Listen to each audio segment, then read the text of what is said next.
Hello, everyone. Welcome. Thank you for joining us for today's webinar. My name is Jingyi Wang.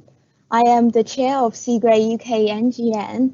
I am a chartered engineer working as a high voltage cable system specialist in Mott MacDonald. I will hosting this webinar with Zhong Yan. We are steering committee at CIGRE UK NGN. CIGRE is a world-leading non-profit knowledge-sharing organization for power system industry. Today, we are presenting career management and grid modernization workshop presented by John MacDonald. The agenda can be found in this slide.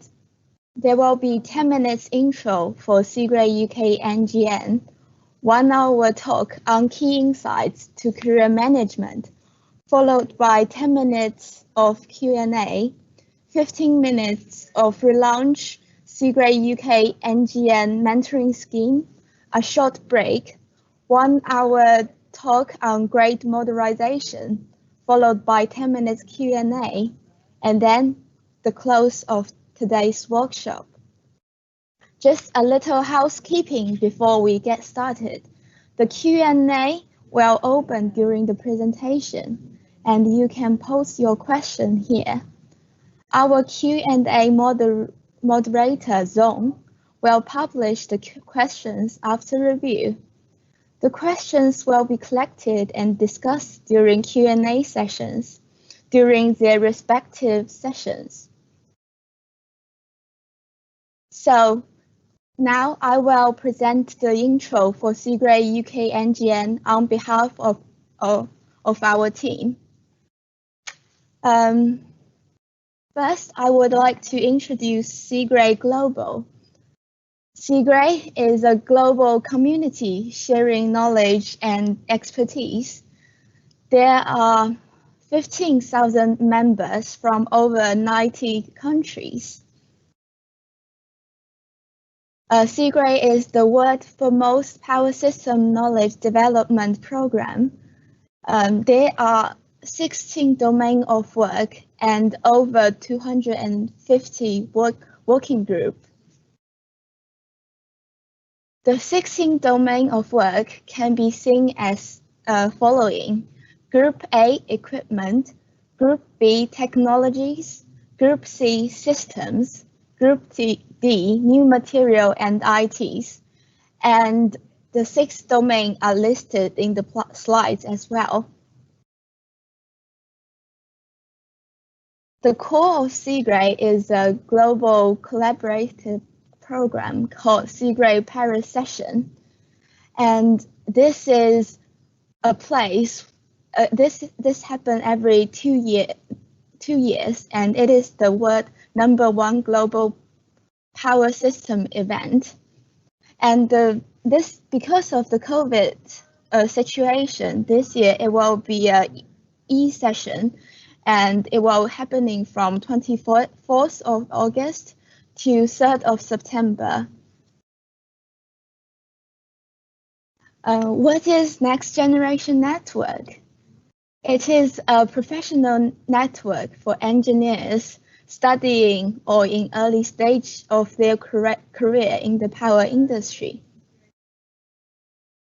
In the steering committee, there are 20 members, as you can see in these slides and the following slides. This is a good combination of people coming from the industry and academic. CIGRE UK NGN is set up in 2007. It is CIGRE's first young member group. The benefit of joining NGN can be seen as following. Firstly, it is free for students and free for the first 3 years of young professionals. And you can access to NGN events.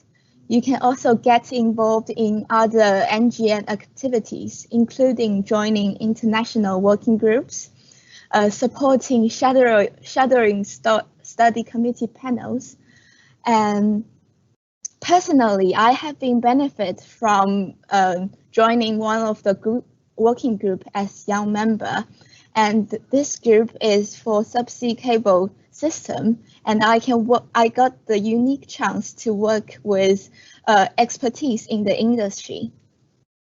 It is a great opportunity for personal development and route towards chartership. And I would like to showcase a few events, including Newston Substation visit and a 2020 Young Member Showcase. We have selected 4 winners which can present their work in the coming up e-session. These are the upcoming events, and the most recent one will be the Global and UK Energy Challenge and Opportunities for young members. It is going to be an online event, and the date will be 19th of August. And later during today's session, Zong will also talk about mentoring scheme. That is all I want to present today for CIGRE UK NGN on behalf of our team. Now, let's start our first talk. Our presenter today is John McDonald. John is GE Smart Grid Business Development Leader, has 46 years of experience in electric utility transmission and distribution industry. John has published over 150 papers and articles, has co-authored 5 books, and has won US patent. John will share more his experience in his talk about career management. John, I will hand over to you now. Okay, thank you, Jingyi, and let me I'll share my screen, okay? Sure. Let's see. And John has also been IEEE Life Fellow. He has been member for IEEE for 49 years. Okay, John, I think your content is coming up. I will share your content.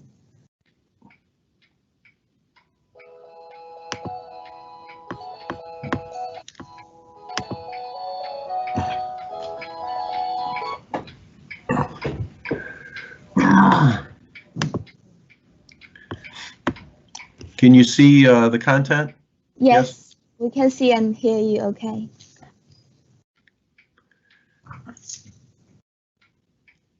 Well, I wanted to, first of all, I wanted to thank Jingyi for reaching out to me. I have to say that the NGN network is extremely important to me and to those of us in the U.S. also. So much so that I think it was 2010. It was either 2010 or 2012 in Paris when I think 3 of us from the U.S., the leaders of the U.S. National Committee, we met with your leaders of the U.K. We met with Adam Middleton and Colin Ray and some of your NGN leaders at the time in Paris. We had a meeting room at the conventions at Palais de Congrès in Paris, and you helped us understand what we needed to do in the U.S. to establish an NGN group in the U.S. And it was based on the success that you guys had in the UK that allowed us to establish our own group, which has been ongoing, I think, since about 2011, 2012. I'm the executive committee liaison to the NGN group in the US, so I spent a lot of time with them. This is a fun topic. I really enjoy this topic because most of the time we hear technical talks, and you hear technical talk after technical talk, and we really need to focus on our career, and so I had the opportunity a couple of years ago I looked back over 46 years, actually 46 years of full-time engineering work, 49 years of IEEE involvement and many leadership positions, but also 14 years of CIGRE participation. And I'm a CIGRE distinguished member, was made a distinguished member 3 or 4 years ago. I'm the Vice President of Technical Activities for the US, so all papers, nominations to working groups, the mentoring program we have in the US for the NGN folks, I'm responsible for all of that. So if there's any questions in terms of maybe comparing what we do in the US versus what you do in the UK or what you want to do in the UK, you know, we can talk about that. But I said, let me review my 46-year career and a lot of volunteer activities. And it turned out there were 12 key career decisions I made that impacted the rest of my career. And so I just want to review these in the next hour. And my feeling is, you know, the reason I'm doing this is as a young professional, if you can see all the things that all the decisions I made along my career, but if you can have all that information early in your career, you can do a better job of optimizing your career going forward. Okay, this is kind of like getting a head start. Okay, not stumbling onto it like I did, but getting a head start. So let's go through it. And again, I welcome any questions afterwards. So this is some of the positions I've had both in CIGRE and IEEE, like president of the Power and Energy Society on the IEEE Board of Directors, over 10 years leading technical activities for CIGRE for the US. And as Jingyi knows, something that was very important to me is exercise. So I want to talk about work-life balance here as we go through this, but you know, it's very, very good to do a good job with your work, but don't be consumed 100% of the time with that, because you really need a balance between internal and external activities. And I reached my all-time peak weight 10 years ago when I was traveling.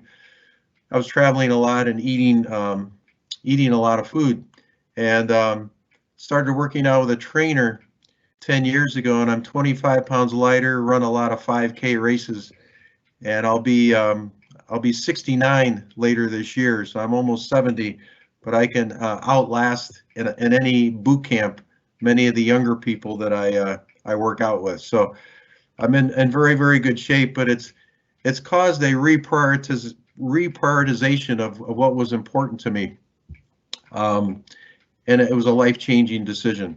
Okay. So I think what we have to do is as we go through life is really reassess our priorities and make sure we have the right set of priorities along the way. And this is what I want to go over with you, is the decisions I made. Okay. So one of the things I was asked to do in IEEE, there's a magazine called Potentials, and it's for all the student members worldwide. And in the November-December 2011 issue, they wanted to publish an article. They asked me to write an article on my first full-time engineering job and what I learned from that job. So this was 1974 to 1978 in San Francisco. And this is a photo of me at work in 1975 in San Francisco. So my son and daughter love this photo with my long hair, my black glasses, and I don't know if you can see it, but I have sideburns called lamb chop sideburns that go all the way to my lips. You know, that was the style back then. So this was quite a while ago, but I have to tell you, maybe some of you have been in this situation. I had a bachelor's and master's degree in electrical engineering, specializing in power, was working on my MBA at Berkeley, University of California, Berkeley, in finance.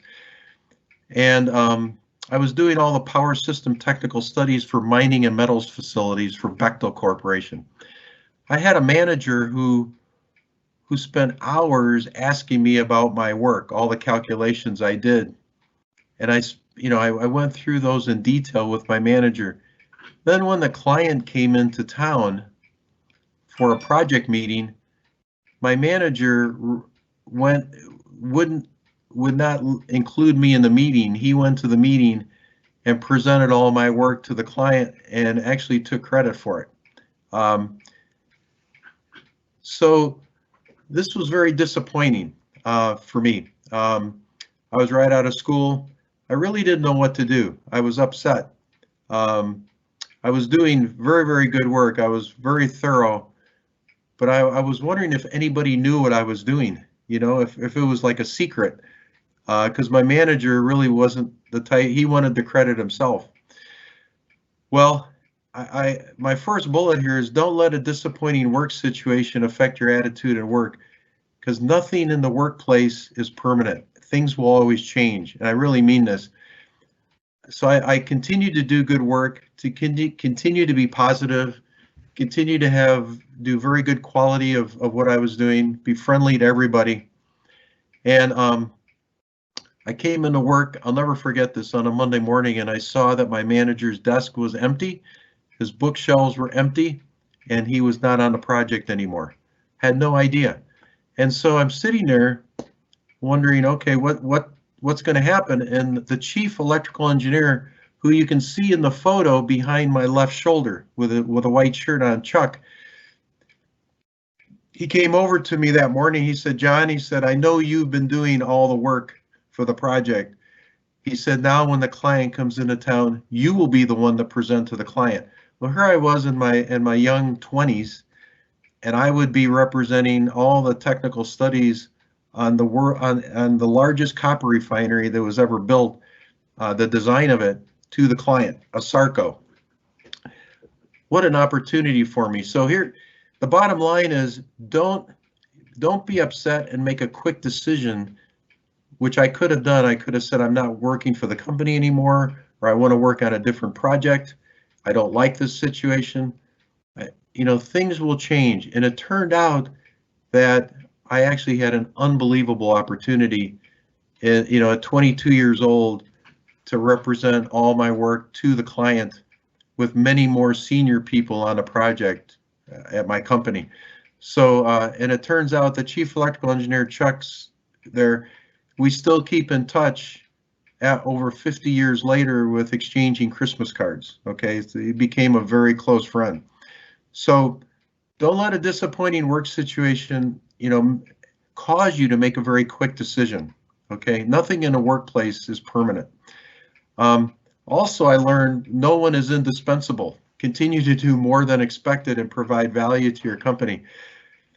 The minute you think you're so important to your company or your project that the company couldn't be successful without you, you're in big trouble, because there's no one that is indispensable. Anyone can be replaced, and the world will still go on. The company will still go on. The project will still go on. So there was actually a person sitting behind me on this project who was on the phone all day making decisions for the project. And I thought if we ever lost this person, we'd be in trouble. On another Monday morning, I came into work, his desk was empty. And I thought, oh God, what are we going to do? And the project continued and was very successful. It was a good lesson for me that there's no one person, you know, that is so important that things can't be successful without them. Also, when I was in graduate school in electrical engineering, this was before we had calculators. HP and Texas Instruments had not designed calculators yet, so I was using a slide rule. I started working on this first job, and all of a sudden we had calculators, and I actually had the first programmable calculator from HP. So I'm doing short circuit studies, and I'm calculating fault currents like 22,222.12 amps, you know. And my boss said, hey John, what I want from you is accuracy without precision. And I'll never forget that. Think about the significant digits that you need with all your work, and don't overdo it, right? Accuracy without precision. That's extremely important. You know, be accurate, but don't overdo it. Don't be overly precise. This was a good lesson for me with all the engineering work I've done in my career. I felt I really needed to get an MBA, and I really needed to know how to build the business case for a technical project. So while I was doing engineering work during the day, I did a 2-year full-time MBA program at night, but I took courses part-time.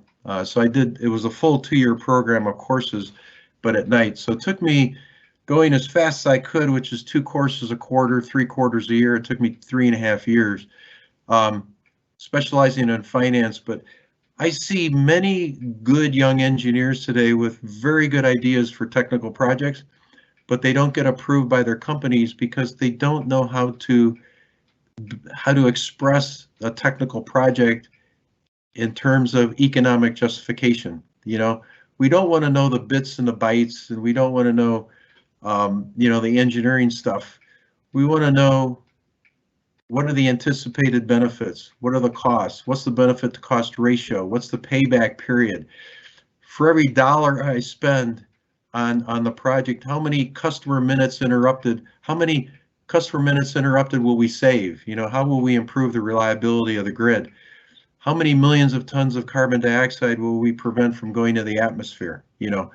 These are environmental component, financial component, reliability components.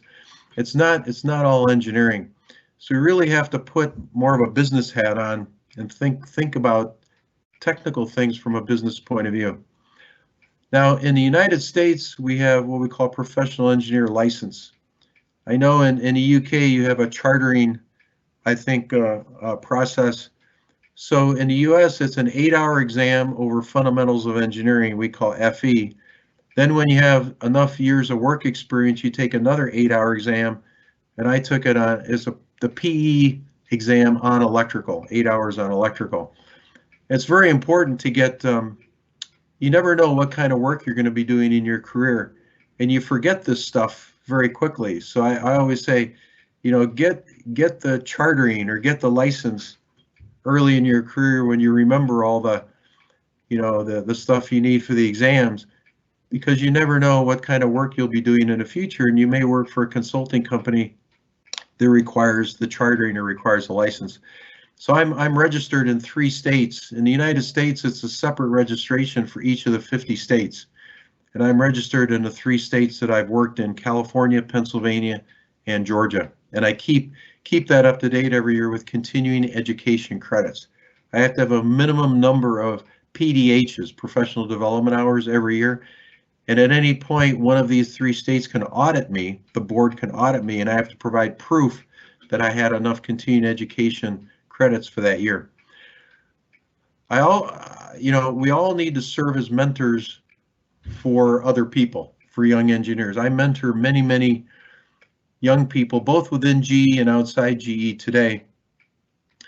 And in where I am in my career now, my greatest satisfaction is truly not receiving any recognition or awards myself, but helping others, helping particularly young people be successful, and for me to see how happy they are with their success, and that I had some part of helping them be successful.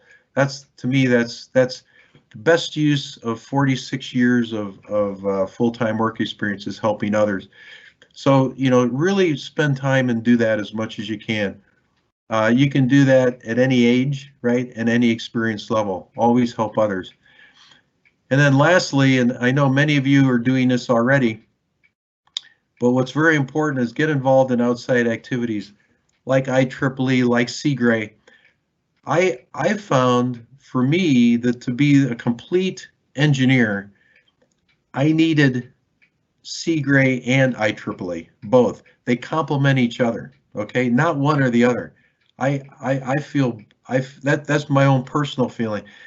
Many years in IEEE, when I became the IEEE Power and Energy Society president, I went to Paris in 2006 during my presidency, because we have a memo of understanding between the IEEE Power and Energy Society and CIGRE, and I met with the leadership of CIGRE because we do joint activities every year. So during the 2 years of my presidency of PES, the question is, what activities were we going to do? That was when I was really introduced to CIGRE, 2006 and 7, and I joined right away in 2006. And then I became very active. I don't just join an organization. I want to take a very important leadership position and help lead the organization. So I really found that both, they complement each other. But CIGRE has really provided me, I would say, three things. Much more of a global understanding of technology. You know, today everything we do is global. It's international. You can't just know, you know, what your own country wants to do and what the strongest business cases are in your own country. You need to understand things globally. Second is, I've never seen a technical organization that had as many executives actively participating. The networking opportunities in CIGRE are phenomenal, not only at the technical level, but truly at the executive level. And then there's so many leadership opportunities with CIGRE. And I give a separate talk.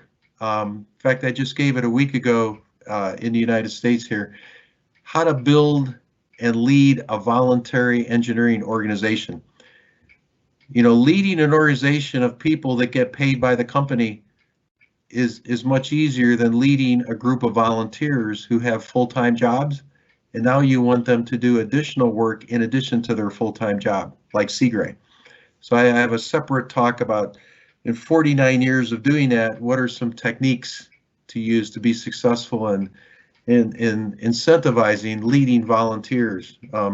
So these the leadership experience you get from leading a volunteer organization is invaluable. Okay, so technology, networking, and leadership benefits. So I mentioned mentoring. You know, what's very important is think about the work that we do. I always say the work that we do is not a science, but it's an art. Okay, if it was a science, we could all read a book and do it. But to be a good protection engineer, for instance, you need to read the book for the fundamentals, but then spend years and years with experienced people learning how to apply that. That's what I mean by the art. And to really develop that art yourself, you need mentors, right? You really need mentors. And I really feel very strongly about this. I just naturally mentor a number of young people all over the world, but within GE last year in my business, we put together a formal mentoring program of 150 mentees, young people, and I'm mentoring five of those, one in India, one in Finland, one in France, and two in Brazil on a continuous basis. We spend at least a couple hours a month, you know, help them. So I would say you want to have at least one mentor. I would say preferably more than one to get different perspectives, maybe one in your company and one outside your company, and really meet and talk on a regular basis. Don't have it informal, but have it more formalized on your calendars. Now, the other thing I really advocate too is my company, we piloted a reverse mentoring program, okay? And this is where a young person mentored me, okay? Reverse mentoring, young professional mentors and a senior executive. And within our business, we did a 3-year pilot. And in the lower right photo there is Chris. Chris was my reverse mentor, not only for the 3 years, but we learned so much from each other, we continued for 5 years, okay? And Computer World Magazine wrote an article on reverse mentoring and featured Chris, interviewed Chris, and in that magazine article, it talks about the benefits that Chris received from the reverse mentoring program, okay? He helped me tremendously with software applications at GE that I needed for my work. Also, applications for my smartphone that would help me with a lot of my international travel and things that I was doing. The more he got to know me, the more he helped me, okay? The middle photo there is Shatali. She has a bachelor's and master's degree in electrical engineering, and I was giving this webinar as a lunch and learn webinar, this topic, to 3 offices of her company. It's Commonwealth Associates. And as soon as the webinar was done, it was virtual like this, but as soon as it was done, she found me on LinkedIn and asked me if I could help her with her career. she reached out to me through LinkedIn. She's originally from India, from Mumbai, and we've become very close friends, and I've helped her a lot, and I actually brought her on my long-range planning committee in the IEEE to give her an opportunity to see. One thing I can do is I can get young people plugged into some very key committees and subcommittees and working groups to get some additional experience. So Shatali now is much more involved in external activities. Top picture there is Chen. Chen she won first place out of 17 PhD students at Texas A&M University on a poster contest with her PhD research. And I became very close with her in helping her, and I actually helped her get a job at GE when she got her PhD, and she's very significant contributor in our software solutions business in the Seattle area.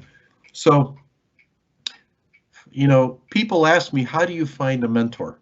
That's a very good question. How do you find one? I said, the more external activities you get involved in, the more experienced senior people you run into, and you have a greater probability then of finding someone who you have the chemistry is good between you, that person has the experience that you're looking for to benefit from, or maybe you have someone in your own company you've designated, right? So it could be someone at CIGRE, could be someone at your own company, you know. So the best way to find one is naturally through the things that you're doing, and you just happen to run into somebody that it just seems to be a good fit, okay? But really take advantage of that. It's very important. Now, no matter what level you are in a company, you always can use a mentor. I have a mentor, had a mentor myself. It was a GE senior executive who was a company officer of GE. We initially had dinner and then we had lunches. Really a nice opportunity, someone very, very senior in the company I could confide in and really receive valuable feedback. Okay, so no matter what level you are, you can always use a mentor or an executive sponsor. Okay.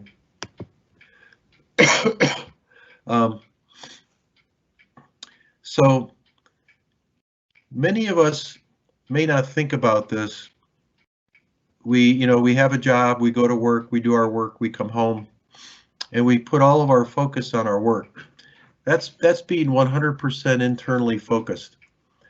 I've always felt that we need a balance between internal and external focus. There are external activities you need to get involved in, like CIGRE. Think about the decisions you're making with your job and your company. If you are not involved in any external things, you really don't have a good understanding of what's happening in the world around you, right? What's happening in the industry that may be impacting the work you're doing at your company. You know, the decisions you're making for your company may not be the best decisions, okay? Because you're not aware of what's happening in the world around you. So a good balance between internal and external is important. Decisions made without incorporating external trends and influences could be suboptimal, okay? So really get involved in external things and not just sign up and attend and sit in the back row, but volunteer for leadership positions. The more you put into something, the more you're going to get out of it, okay? The other thing I say too is I like to be in the leadership position because I like to be making the decisions that affect me and my family and my work. That way I can optimize my own career and my own life. It's like when I get on the bus, I want to be driving the bus. I don't want to be getting in the back of the bus and have someone else driving, where my life becomes a series of compromises because I'm not in charge and I'm really reacting to decisions other people are making, right? And you're in a reactive mode. I want to be in a proactive mode. I want to be the one making the decisions, and I want to be the one maximizing and optimizing my career and my life, okay? So don't just sign up for something, really jump in, take a leadership position, get involved, be a decision maker, and then you can do a better job with your own career. Okay. International experience is so important, and I would say not only work, but also with personal life.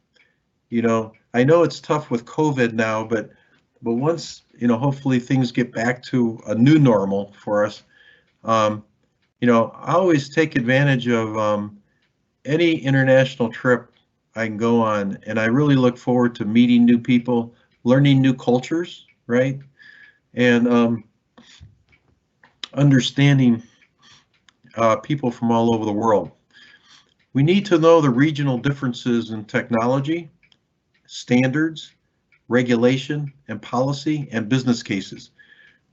I could develop a product in the US that has a very strong business case in the US, and I take it to the UK, and there's no business case, okay?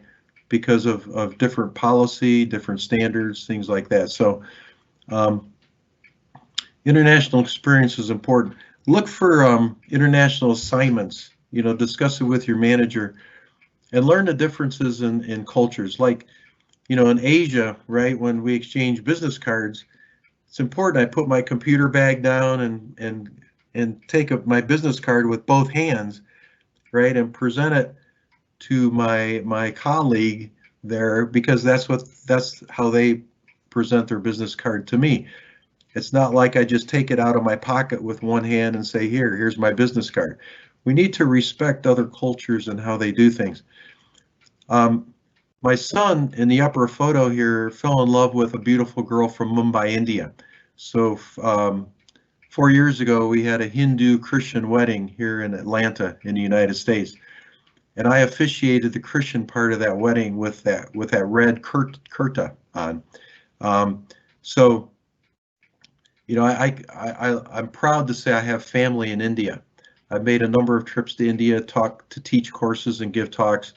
And in Mumbai, I have a family which is phenomenal. Okay, I really enjoy that.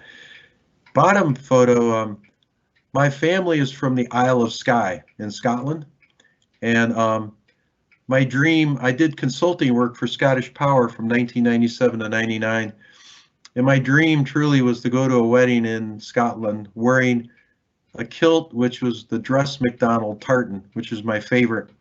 And one of the executives at Scottish Power I was doing consulting for, when his son got married, he invited my wife and I to the wedding. And this is in Edinburgh. I'll never forget that day. It was a dream come true for me. And I love the photo. But it's just, do as much as you can internationally. You'll be your career will be much more, you'll have much more value because you'll have much more understanding of how things operate around the world.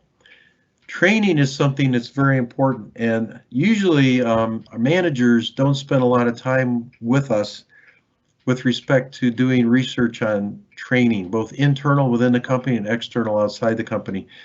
You have to take the initiative to do that yourself. So be familiar with available training courses within your company. Determine which ones you want to take. Discuss that with your manager well before year end, and it should be part of your annual review. Don't leave that to your manager to do, because a lot of times it will never happen. You have to take the initiative yourself. Jingyi mentioned I've co-authored 5 books. In the lower left corner, I spent over 2 years writing a book with Professor Minnie Thomas. She's originally from Kerala, a professor in Delhi, India, but she's the only woman in India that's ever been an NIT or IIT director. She has a 5-year assignment from the Indian government. She's the director of the National Institute of Technology, the NIT in Trichy, okay? And we wrote a book called Power Systems SCADA and Smart Grids. It's been out since 2015. This was in 2015 when the book was first available, and we were so excited after all this work to finally see the hold the final product. In the lower right is a smart grid workshop. Through our workshop, I gave at Tsinghua University in Beijing, one of the premier, to me, engineering university in China. And this was some of the top professors and graduate students in power in the world. So this was a real experience for me, being able to do that as Xinhua. Now, external training. Be familiar with available external courses. There's IEEE has courses, there's industry conference tutorials, there's continuing education courses from universities. I teach a 3-day continuing education course every year with a professor at Georgia Tech here in Atlanta on energy management systems and distance learning. Choose at least 1 to 2 to take each year. Discuss with your manager and get approval. I have to take a certain minimum number every year, continuing education credits, in case I'm audited by some of these state boards of my PE registration. The top photo is West Point. That's the military academy at West Point, New York. And Professor Aaron St. Ledger there established the Young Professionals group within the IEEE Power and Energy Society. So Aaron, very involved with young professionals. Middle photo is Costa Rica. I was giving a invited lecture in Costa Rica. And the bottom left is Istanbul. I was doing a workshop in Istanbul at a university. So take advantage of, really look for training opportunities. And we should be taking, all of us should be taking training on a continuous basis. Okay. Job length. I find sometimes that the young professionals, you feel like you've mastered something very quickly and you don't want to do it anymore and you want to do something else. And I kind of say, all of us, not just young professionals, but all of us have what I call a microwave mentality. When we're hungry for lunch, we can put something in a microwave and 30 seconds later we have lunch. So we're used to getting things done very quickly and then moving on to something else. Be careful about job length. Don't be too anxious and feel like you've mastered something and move on. To me, there's 2 critical things with every assignment that you have. One is learning the depth of the technology of what you're working on. If you don't spend enough time, you'll know the surface of the technology, but you won't know the depth, okay? And the second thing is there's a certain number of key people you need to meet, work with, and develop relationships with. And if you're on the assignment too short of a time, you won't develop those relationships. So be careful about moving on too quickly, okay? In my generation, we'd spend 3 to 4 years, maybe each job and assignment. Today I see maybe a year and a half, 2 years. You got to, what is I say recommend minimum 2 years, but you really have to say, how long do I need to spend here to really master the depth of the technical information and really get to know all the key people. Also, longer assignments force you to live with the impact of your decisions, okay? So just for fun, on these 2 photos on the right, that's my granddaughter some years ago, but our whole family was at a hamburger restaurant. And this is a 1-pound hamburger. And if you could eat it within an hour, they took a photo of you and put it on the wall of the restaurant. So I say job length, right? Well, I ate it in about 5 minutes. I've competed in a lot of professional eating contests. So eating a lot of food is easy for me. So in 5 minutes, I had this thing gone, and I said, okay, the photo of me has to be with my granddaughter on my lap, and we're holding the plate up saying all gone, right? It's all gone. So that's the bottom photo on the right is the one that's on the wall of the restaurant. And then on the left there, my brother, that's my brother, his swearing in ceremony. He was one of President Obama's cabinet secretaries. He was the Secretary of Veterans Affairs for 2.5 years.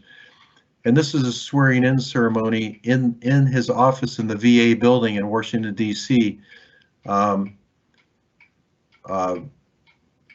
So this was actually U.S. history. He's the 8th Secretary of the Veterans Affairs in history of the United States. His job length was determined by one president finishing a 4-year term, right, and leaving office and moving on, and another president coming in. Okay. This is what I meant about spending enough time. Breadth versus depth.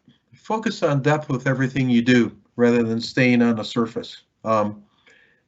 You will actually have more value within your company and much more value with your company's customers. If you go out to talk with a customer and you want to sell the customer something, you've got to connect with that customer, strongly connect before you can influence that customer to buy something. You have to be able to explain things to a customer with a level of detail that they want and in a way that they can easily understand. Okay, they won't buy something unless they feel comfortable with it and they understand it. You have to have that depth of knowledge yourself. If you take a whole bunch of assignments and you finish them and then you move on, you finish, you move on, you finish, you move on, you'll have surface knowledge of a lot of things, but you'll lack the depth. Okay, external focus with industry participation and leadership provides depth and a broader perspective. And companies really prefer to have people with depth. I'll tell you, this picture at the top cracked me up, really made me laugh, because my daughter, for the first time, bought a new washer and dryer for clothes, right? It was side loading instead of top loading. And my two grandchildren had never seen clothes in a washer or dryer spinning around, okay? They'd never seen that. So the first load of wash that my daughter did in the brand new washer, my granddaughter and my grandson were mesmerized by that, and they actually went in a different part of the house, got their little chairs, carried them to the utility room, and sat down and just watched those clothes go around, okay?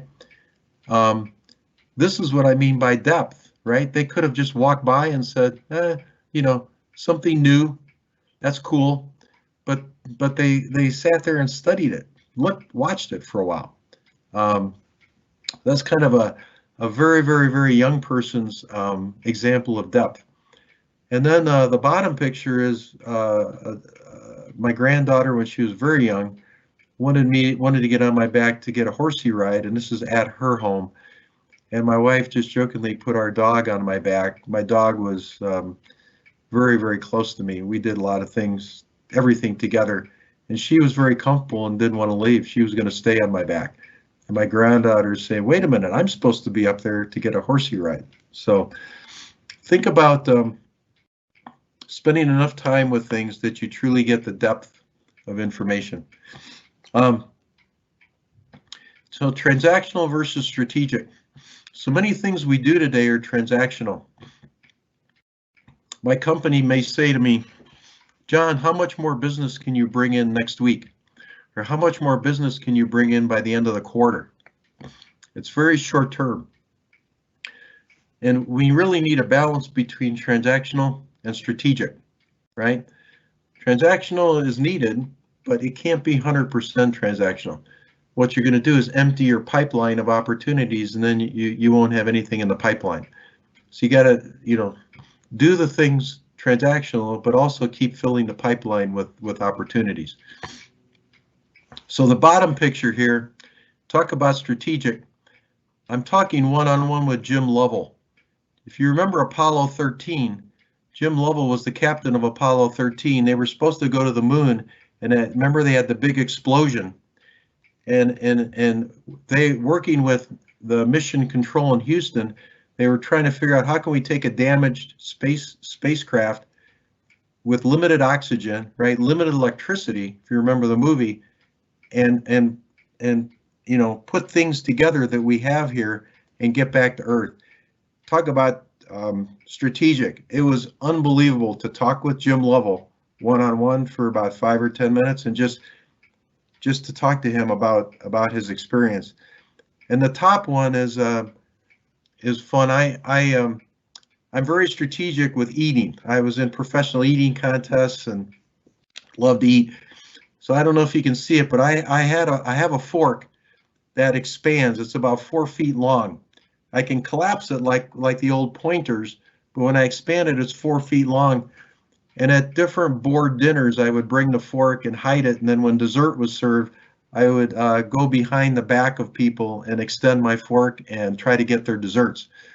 So I was caught here by, this is Professor Manny Venkata holding, with his left hand holding my fork. He caught me trying to get his dessert. So I was being very strategic, but I was caught. Okay, networking is really important. You know, in 46 years, every job change I've had has been through my network. I wouldn't be a GE today if it wasn't for an industry friend calling me. I had been doing 12 years of international consulting for Keynote Consulting. Very happy, and my industry friend called me, "Hey John, there's an executive position at GE open, reporting to the CEO, that I think is a perfect fit for you. Are you interested?" This was a Tuesday. "If you are, I'll line up an interview for you on Thursday." And I said, "Yeah, why not? I don't have to move. It's in Atlanta, same town." And I end up leaving and joining GE 12 and a half years ago through industry networks. So always develop and expand your network. But what's key is don't just meet somebody, but really provide value with every acquaintance and every event, and really cultivate long-term personal relationships and stay in touch with people on a continual basis. Continue to provide value, which strengthens that relationship. The top picture is a past IEEE PES president. He was president a couple presidents after me. And the bottom photo, Noel Schultz in the middle is is electrical engineering professor, and she was an IEEE PES president after me.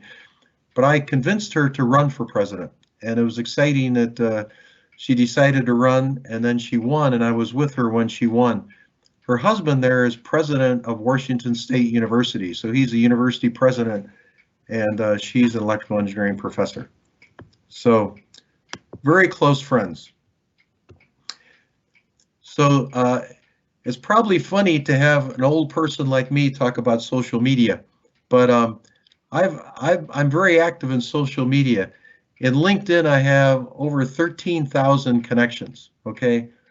I get new connections every day from people that want to learn about smart grid. They've seen some of my books. I have a lot of webinars that are on the internet with IEEE Smart Grid, IEEE Educational Activities, IEEE Power and Energy Society, a lot of interviews that have been done. So the most important thing here is LinkedIn. LinkedIn is used by so many companies that pay LinkedIn to keyword search profiles, and that's how they find candidates for jobs. So I can't emphasize enough, develop a detailed personal profile and keep it up to date. It's so important that within GE and my business, we use LinkedIn to sell products, okay? And we have training from experts, young people at GE that are experts on LinkedIn, and they train us on how to use LinkedIn to sell products. They also evaluate each of our profiles on 14 key criteria. And I have one of the top profiles within GE, which I've really worked hard at on all 14 key criteria, okay? I use Twitter a lot with business, but LinkedIn is the most powerful. And then I use Facebook a lot for personal use and a lot of industry activity use. But LinkedIn to me is what I use the most. I really emphasize personal profiles. If any of you have a question in terms of a personal profile and what needs to be in it, reach out to me and connect with me, and then take a look at my profile, and you'll see all the parts to it, the level of detail, and it would be a good model for you. Work-life balance is really important. Always wanted flexibility to attend my kids' activities. Always took leadership positions, whether it was neighborhood, homeowners associations, Boy Scouts, participated with Girl Scout father-daughter camping trips. I coached, soccer teams, baseball teams. And here's the bottom line. Don't tell people what you want them to do. Okay, that's easy. You don't tell people what you want to do, particularly kids. Do it yourself and set an example. Okay? if you do it yourself and set an example, you don't have to say anything, especially kids. Kids always look at adults, and particularly parents, and they mimic what we do, whether it's good or bad, right? They mimic a lot of the bad things we do, and we wonder where they got that, and then we realize that we had done that ourselves.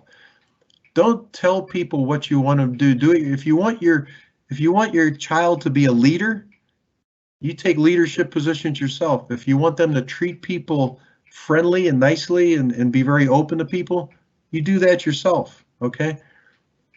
Set an example. Never be too busy with work to talk with your spouse or kids. I've had an office at home since 1995.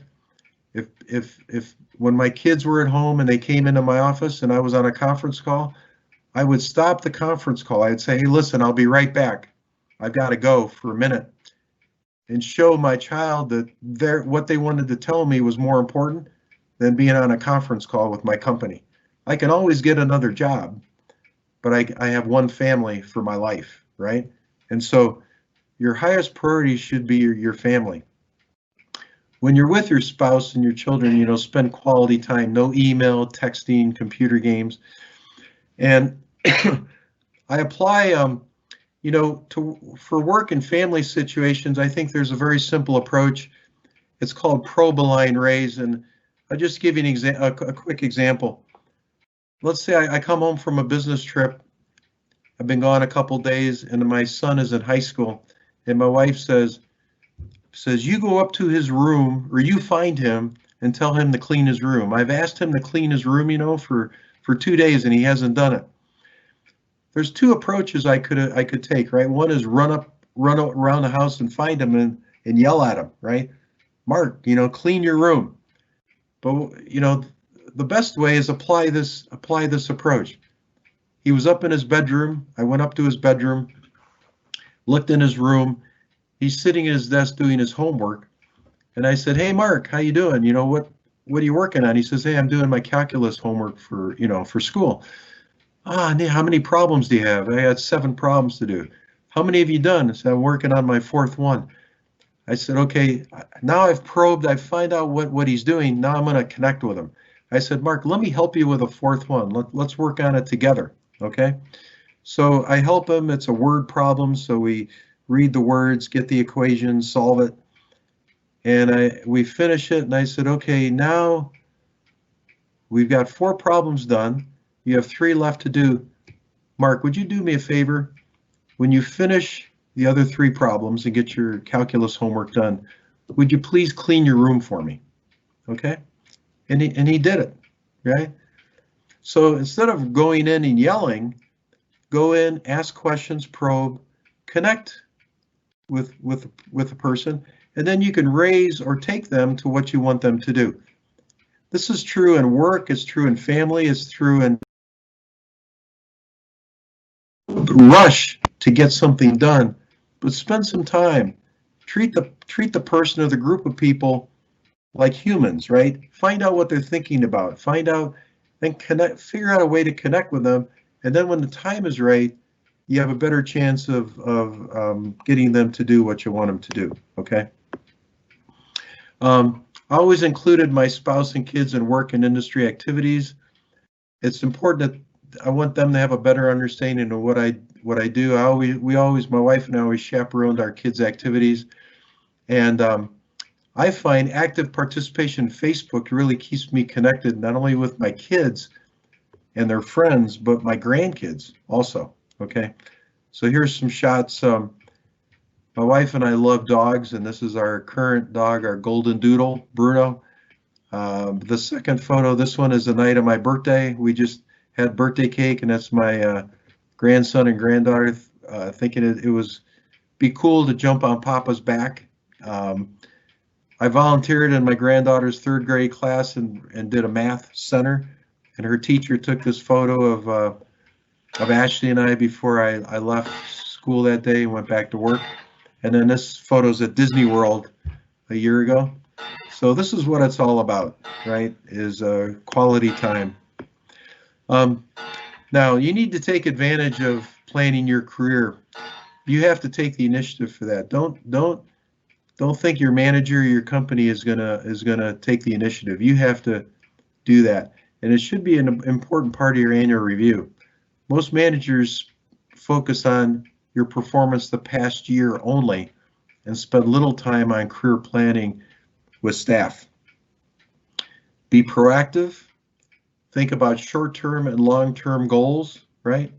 Like getting an MBA, involvement in external activities, training, because you want a job that combines technical and business skills, as we talked about. Consider internal and external goals, your training needs. Take initiative for external. And I mean this, your company will probably not encourage you to do this, but follow through with your manager and bring value back to your business to reinforce your participation. Everything I do with CIGRE, everything I do with IEEE, and I'm on the boards of a number of nonprofit industry organizations. I'm always thinking about this information I'm learning with this external activity. How can I bring that back to GE and help my company and help my job, the work I'm doing?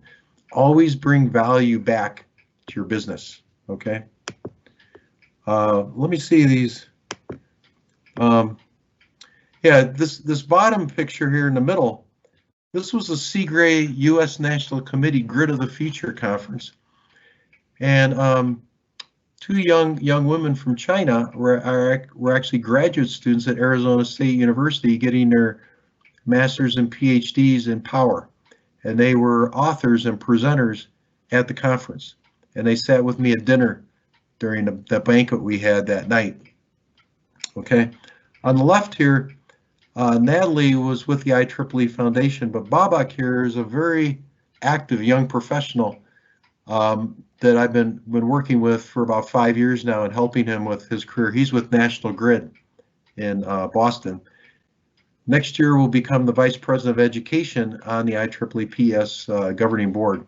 And on the right here, Professor Macram in the middle recently retired from Clemson in power. And on the left is, in this photo is Sam, who's my nephew. And I was giving a talk at Duke Energy on cybersecurity. And I had Sam join us, okay?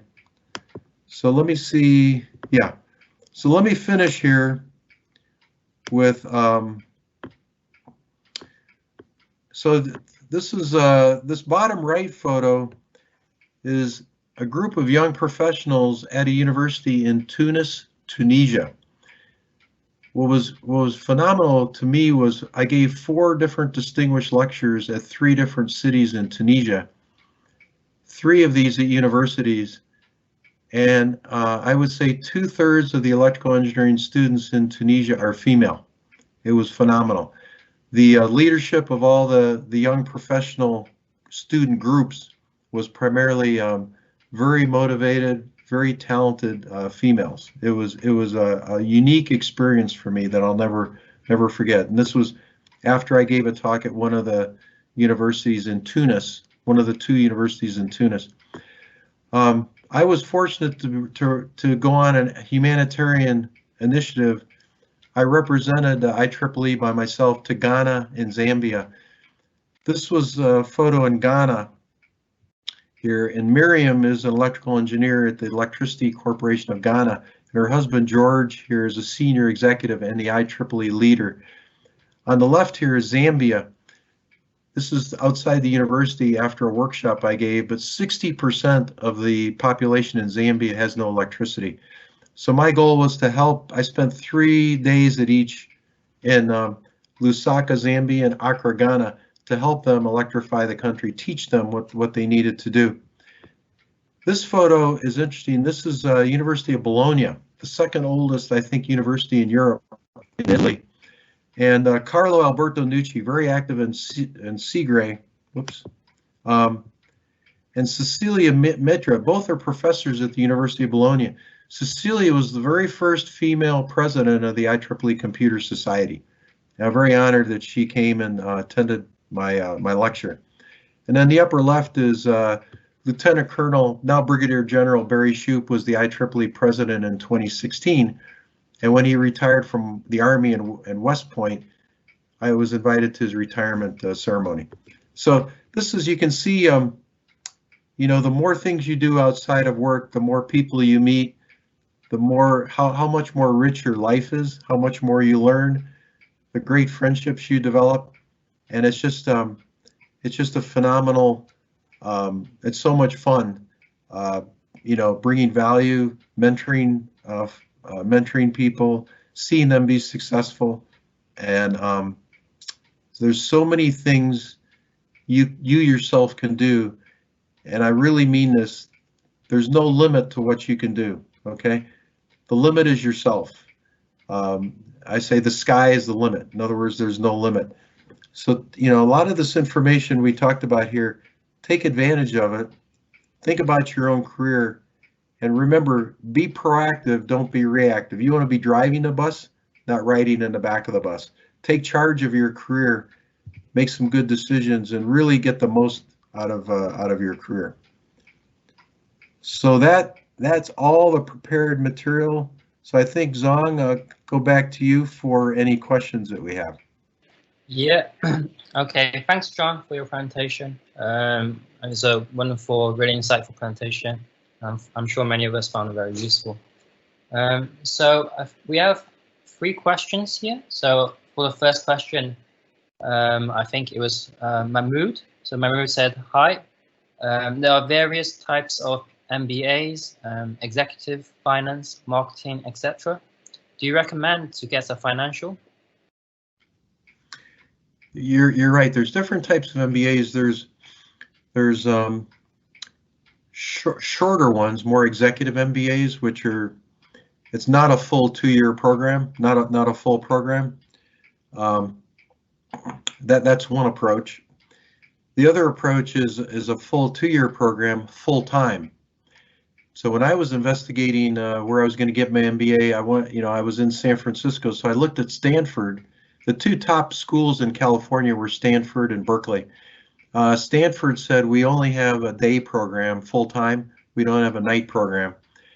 And I really, I had been going to school my whole life. I really wanted to make some money, you know, and have more of a life than just being a student, continuing to be a student. So I wanted to work during the day and go to school at night. And Berkeley had a phenomenal evening program where it was a full 2-year program. As I said, all the courses in a 2-year program, just take them at night.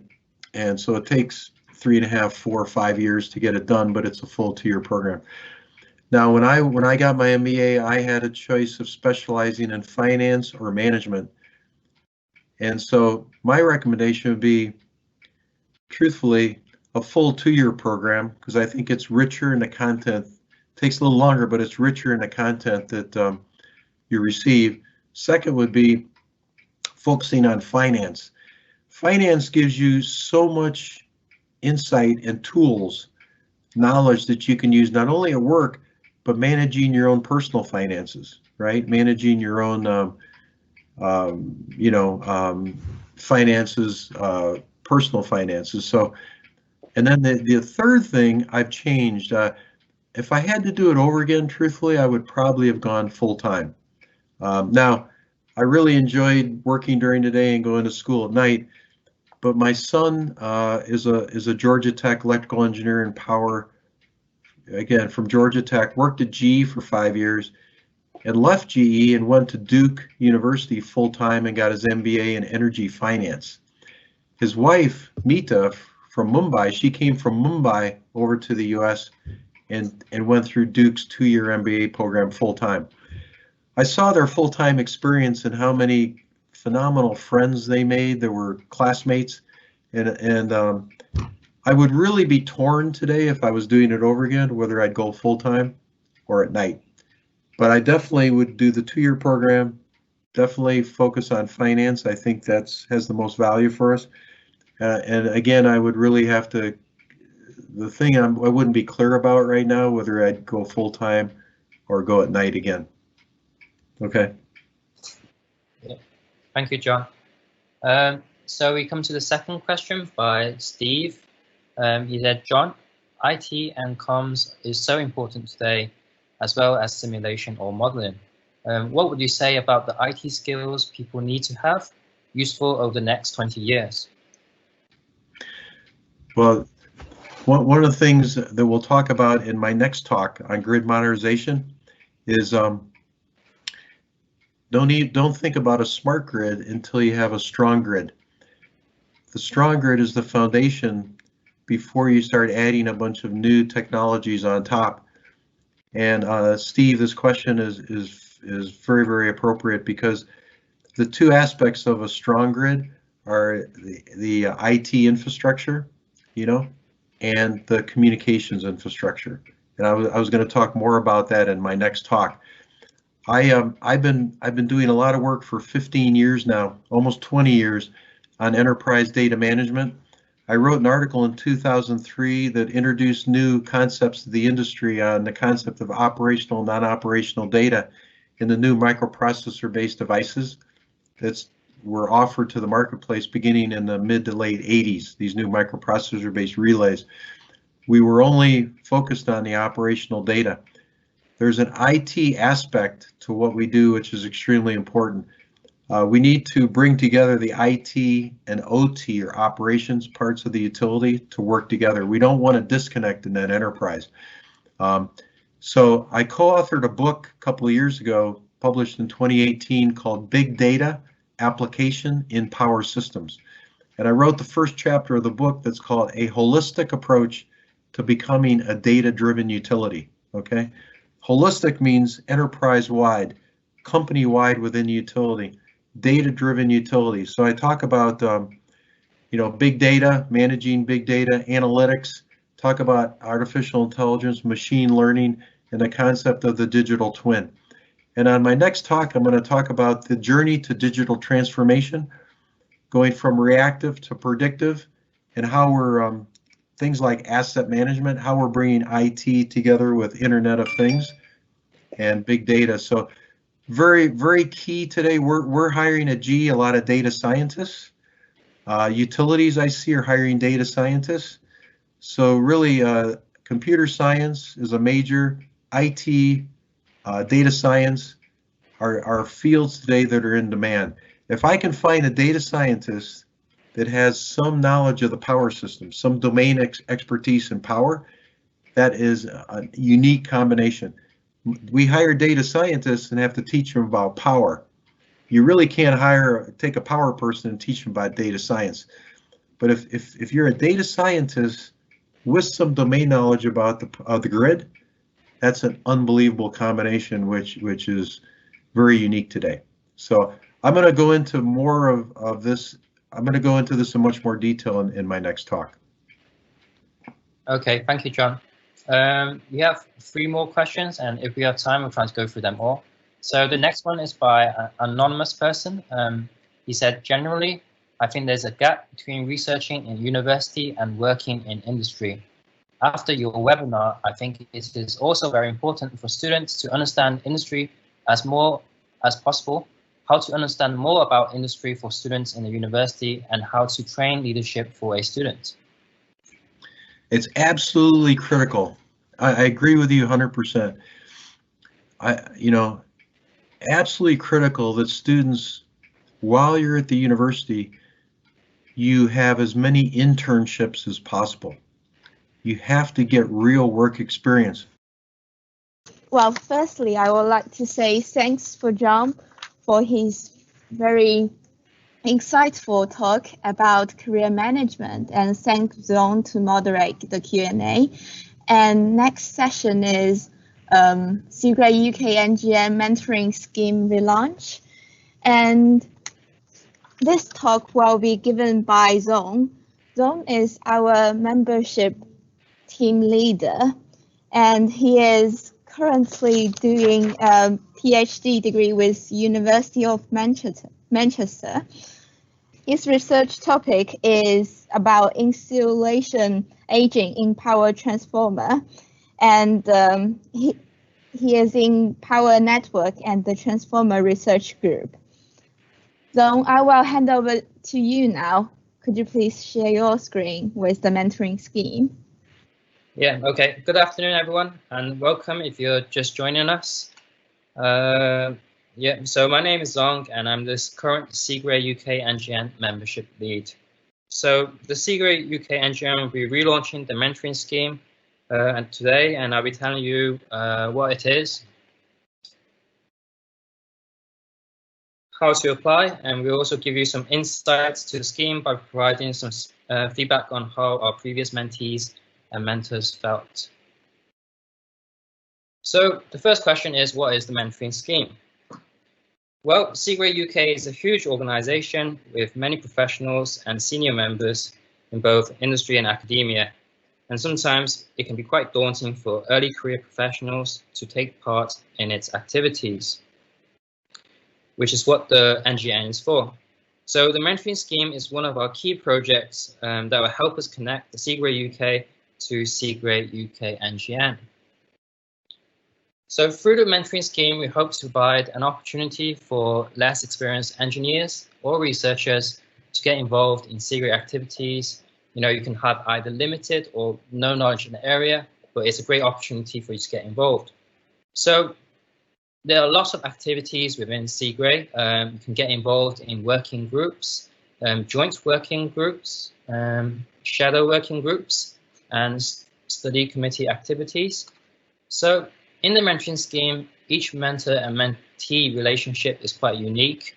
There's no fixed formula of contact. You can use different forms of contact, whatever you both feel best with. For example, you can use Zoom, you can use Teams, you can use you can call each other, or you can use emails. Anything is fine.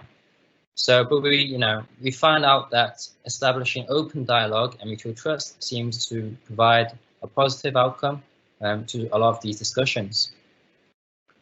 So the mentoring scheme wants to provide initial encouragement and confidence to increase the empowerment in each of your careers.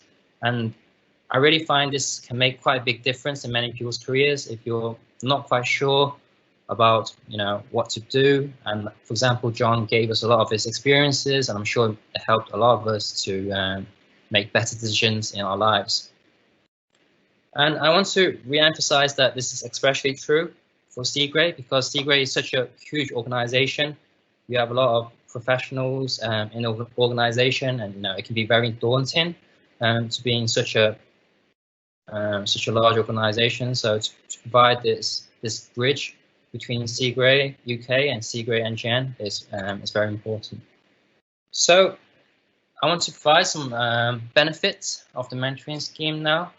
So the first point, passing on experience and knowledge to younger generation of professionals.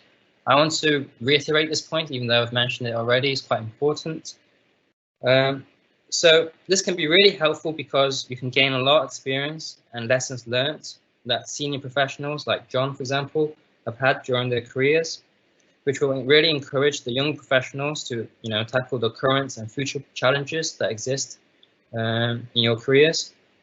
And I do realize that sometimes many of the technical issues or other issues may be different from the experiences, but they can provide you the encouragement and broad perspective, which seems to be very beneficial for many of the mentees. So the second point, getting them involved in CIGRE working groups. There's a lot of different CIGRE working groups, and I'm sure in your technical areas, there's probably a CIGRE working group for it, or if there isn't, then there's an opportunity there to propose something. So I think Jingyi might go over some of the CIGRE working groups later. The third point is really good for your career development. Definitely, you speak to a lot of experienced professionals, both probably in academia or in industry, and they can give you a lot of great advice. Expand your professional network. John's mentioned it a lot already. I think enlarging your professional network is really important for many careers. So point 5, provide support or different perspectives on work and life. I really think sometimes this is quite a tough issue, especially probably in the initial stages where many of us are unsure, how much time to invest. And speaking to a lot of these experienced people who have, managed their careers already can give us a lot of great information and some great planning experience. Yeah. So I'm going to provide some mentor backgrounds. So these are some backgrounds of our mentors that we have on the scheme. They're not all of them, but they're just some of them, for example. So I'm not going to provide any mentor names or company names, just to be fair. So the first mentor, Mentor A, is the CEO at Company A, who leads the company's energy activities in the Netherlands. Mentor A was also a member of the UK Government Department of Energy and Climate Change Nuclear Industry Council and led the work on cost reduction in the design and construction of new nuclear power generation infrastructure. So his CIGRE position now, so he or she is a senior CIGRE member who has previously led the energy management activities of Company A in Belgium, France, and French-speaking Africa.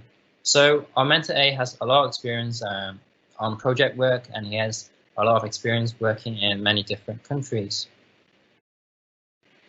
So we have Mentor B now. So Mentor B was an in-house engineering consultant with Company A in the UK and was involved in developing the onshore and offshore substation designs associated with offshore wind farms. He or she has worked in the electricity supply industry in protection, operation, and maintenance and system studies. His or her project experience includes working in the UK and overseas. He or she is currently a senior member for the UK National Committee of CIGRE. He or she has received the Technical Committee Award for contributions to Study Committee B3 in 2006 and the Distinguished Member Award in 2008. So our Mentor B here has a lot of experience working in substation designs on renewable energy, the wind farms, and he has a lot of experience working on the maintenance and system studies as well as overseas experience. So we have Mentor C. Mentor C is currently the technical leader at Company C with 40 years experience in the energy sector with particular focus on electrical transmission and distribution. He or she has significant experience in power systems, high voltage technology and equipment, research development, design, manufacture and installation for many companies with vast overseas experience. And he or she was also a previous chairman of CIGRE UK. Some of his or her achievements include Honorary Member of CIGRE Award 2012, Distinguished Member Award 2002, and CIGRE Technical Committee Award 2000. So, as just some brief notes about some of our mentors, a lot of them have a lot of different experiences in different areas in power systems. They have experience both in the UK and overseas. So they provide a great range for the mentees, no matter what problem they have, and hopefully they should be suitable. So how does it work? Well, the successful applicants will be partnered up with a mentor. The applicants should be committed to devoting time and effort. This is really important because we've set up this scheme to help each other, and we really want both of you to utilize this time to use it positively. So to develop a mentoring partnership. It's a joint responsibility for both the mentee and the mentor to define how to exchange and interact. For example, you can decide the frequency, the mode of communications, the topics to be included or excluded. So what you feel best with. Confidentiality is very important, and then etc. So for more information about the scheme, you can visit our website at cigre.org.uk/ngn. It's not ready yet, but please keep track of the website. If you're really interested and cannot wait to find more about it, you can email us on membership at cigre-ngn-uk.org, and then we will provide you with the guidance notes and the terms of reference. So now Jingyi will share some unique experiences and insights from some of our past mentees and mentors. Thanks. Thanks a lot, Zong, for sharing very useful information for CIGRE UK NGN mentoring scheme. And I would like to share some past experience from mentor and mentees. So we have carried out a sprint last year with our steering committee member, and here are the three quotes from mentees. So quote from Dib, he thinks it's really rewarding to talk with someone with such a wealth of experience. And also he learned a lot about progress on one's career from technical role to a more managerial position. And also he got the opportunity to learn the work culture for different companies. Next one is from Jennifer. So Jennifer said that it is extremely valuable to have a discussion with someone outside your organization and to use their career path and reflect in your own career. The last one is from Max, and the only feedback he has is everyone should doing it. And now I would like to share 3 quotes from mentors. The first one is from Adam. Adam mentioned that he has been actively involved in the scheme since 2007, and he has worked with 12 colleagues across the CIGRE UK NGN and CIGRE UK Women Network. And this is also to build a confidential and beneficial model to the mentee. The second quote I would like to share is from John. John said that the mentor should challenge the mentee to define exactly what they want and also assist them to prepare a plan. Last but not least, this is the quote from Chris. So Chris also mentioned that it is critical to ensure the confidential relationship, and also he is very delighted to help and guide initial participation in CIGRE and transfer into significant CIGRE achievement in working group and study committees. The next thing he wants to share with us is that most of the mentee, actually we have already analyzed the issue and come up with a conclusion. All we need is a reassurance that we haven't missed anything. And also this relationship of mentor is constantly evolving. I think this point is also well illustrated in John's previous presentation for career management, where he has ongoing long-term friendship with the mentees. That's all I want to share about the previous experience with mentoring scheme. I hope you have enjoyed it. Now we have our second talk about great modernization from John. And John has 46 years experience in power transmission and distribution industry. I would like to hand over the session to John. Can you hear me, Jingyi? Yes, I can hear you. Good. I know there were a few more questions on the key insights to career management. Please, we can get back to those with Zong at the end of this. Okay. So all the participants, I will follow up your question, and also I probably will copy another email to John so that John can reply to your question individually. And hope that is okay for you. That's fine. In fact, of the many articles and papers I've written, I'm going to refer to some as we go through these slides.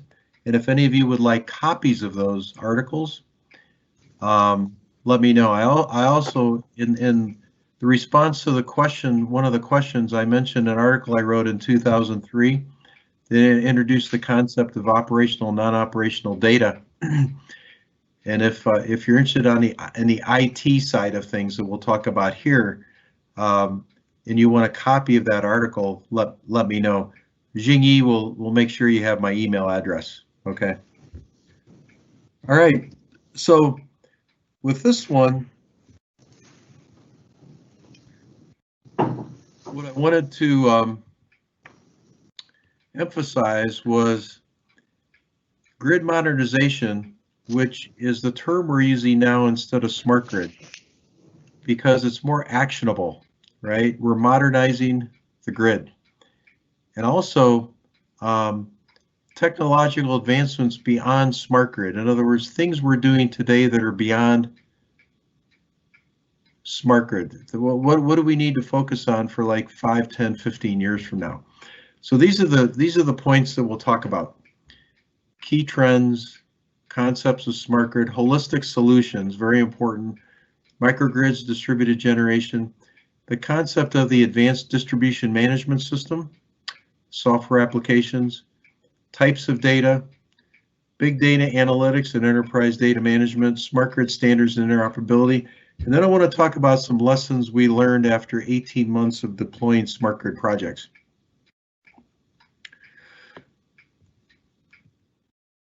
So, as I mentioned in the previous talk, we really need to know what's happening in the world around us. You know, the decisions we make for our company may not be the most optimum decisions, because we're transitioning from devices and systems to holistic solutions. Remember, an intelligent electronic device, there's two parts to the definition of an IED. One is internal processing capability, but the other one is two-way communications capability. So remember, before IEDs and microprocessor-based devices, we had electromechanical devices that didn't have communications, right? We had to go to the substation to read the dials. Now we have these devices with two-way communications, which means that they can be a node in a larger network, or it means they can be one technology component in a larger integrated solution, a holistic solution. Holistic means company-wide. So the greatest business case for a utility is to implement technology that benefits more than just one group in a utility, right? It benefits several groups. The approach is from a holistic or company viewpoint. And a solution is a set of technology components integrated together to successfully interoperate to meet the business needs of the customer. Okay, and I will show you in a minute here 6 examples of holistic solutions. Now, success, I say, is like a 3-legged stool. One leg is technology, one is standards, and one is policy. So technology by itself is not enough, okay? Industry standards today are critical, because when we take these technology components and we integrate them together, they have to be able to communicate with each other and exchange information with each other, which requires compliance to the same set of standards, okay? Standards are extremely important, more so now than ever, because with the holistic solutions I'm going to show you, many of the technology components are from different vendors, okay? And then policy is the greatest incentive to cause a customer to buy my technology, right? Policy can be a great driver.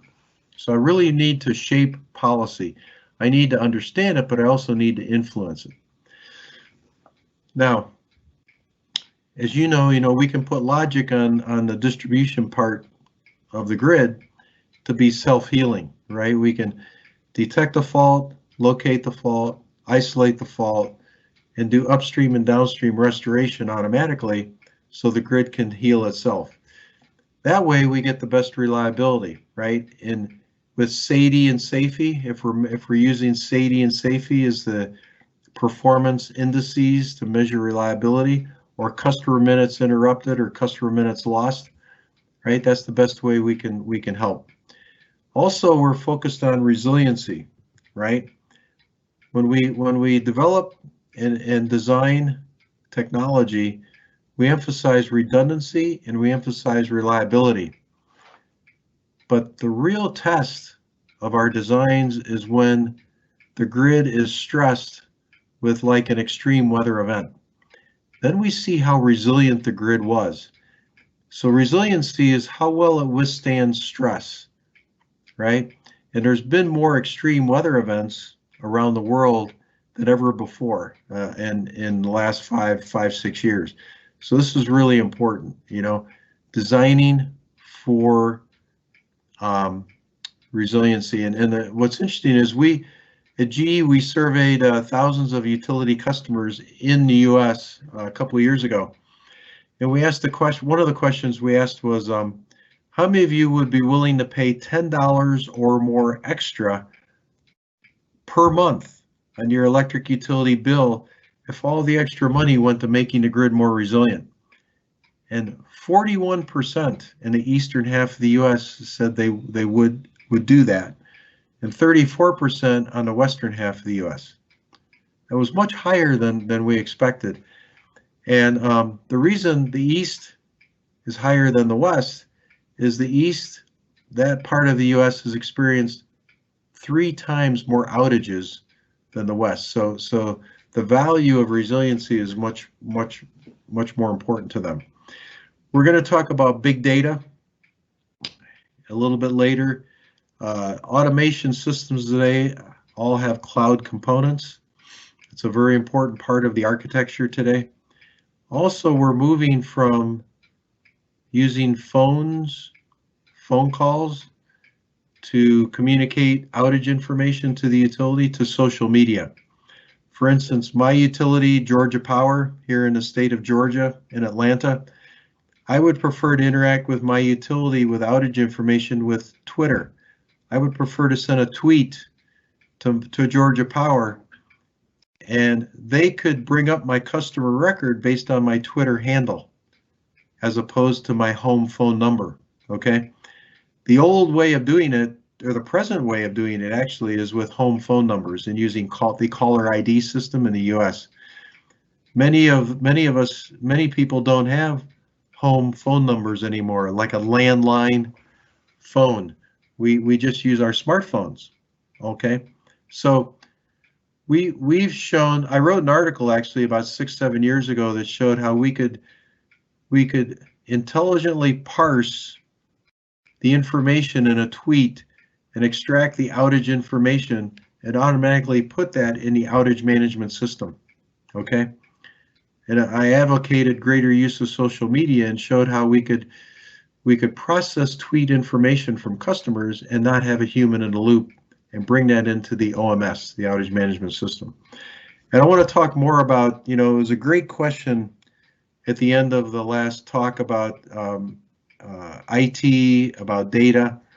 And this is what I want to talk about, is the convergence of the IT part of the utility with the operations, technology, or OT part of the utility to support enterprise data management. So I want to talk more about that here. We want to integrate the electrical and information infrastructures together.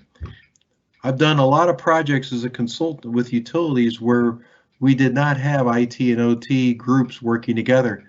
And we had a disconnect in the enterprise where I had valuable data on the operations side I wanted to bring out from the firewalls and across to the corporate network.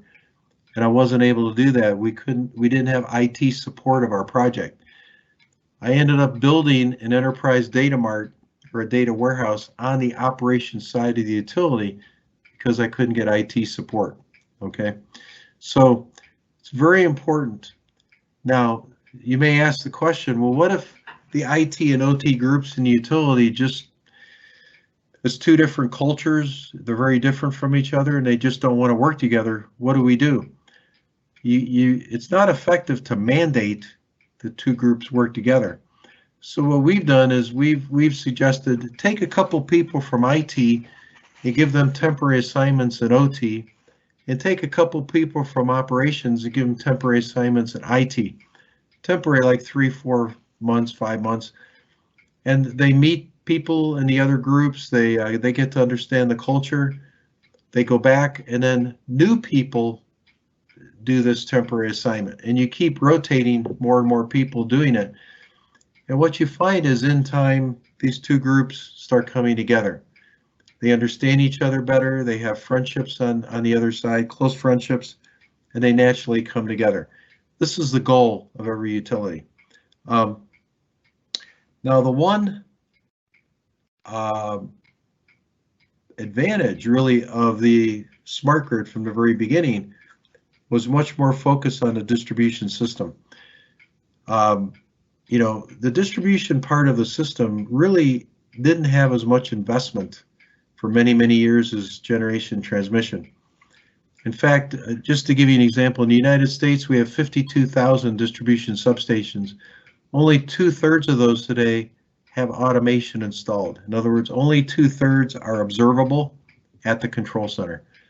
1/3 are unobservable.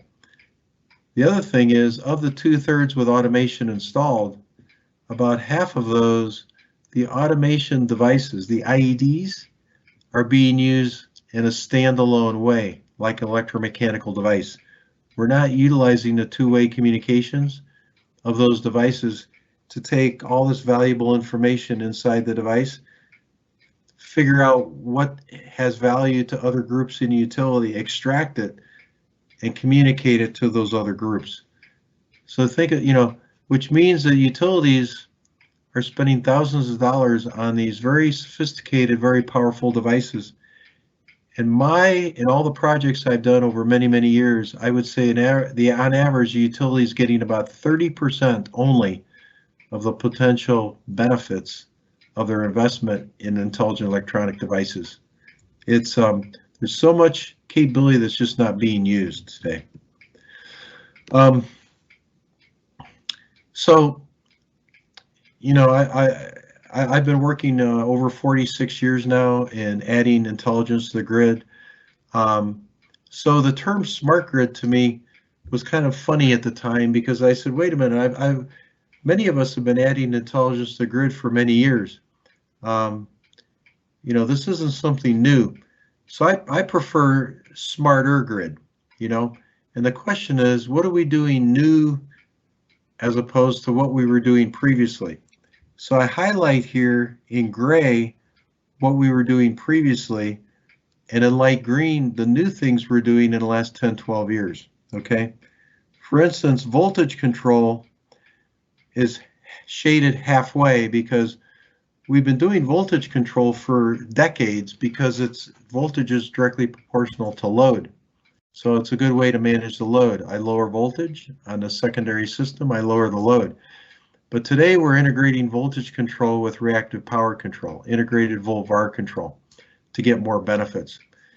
If I go up, well, and we're integrating, you know, renewables to get broader penetration.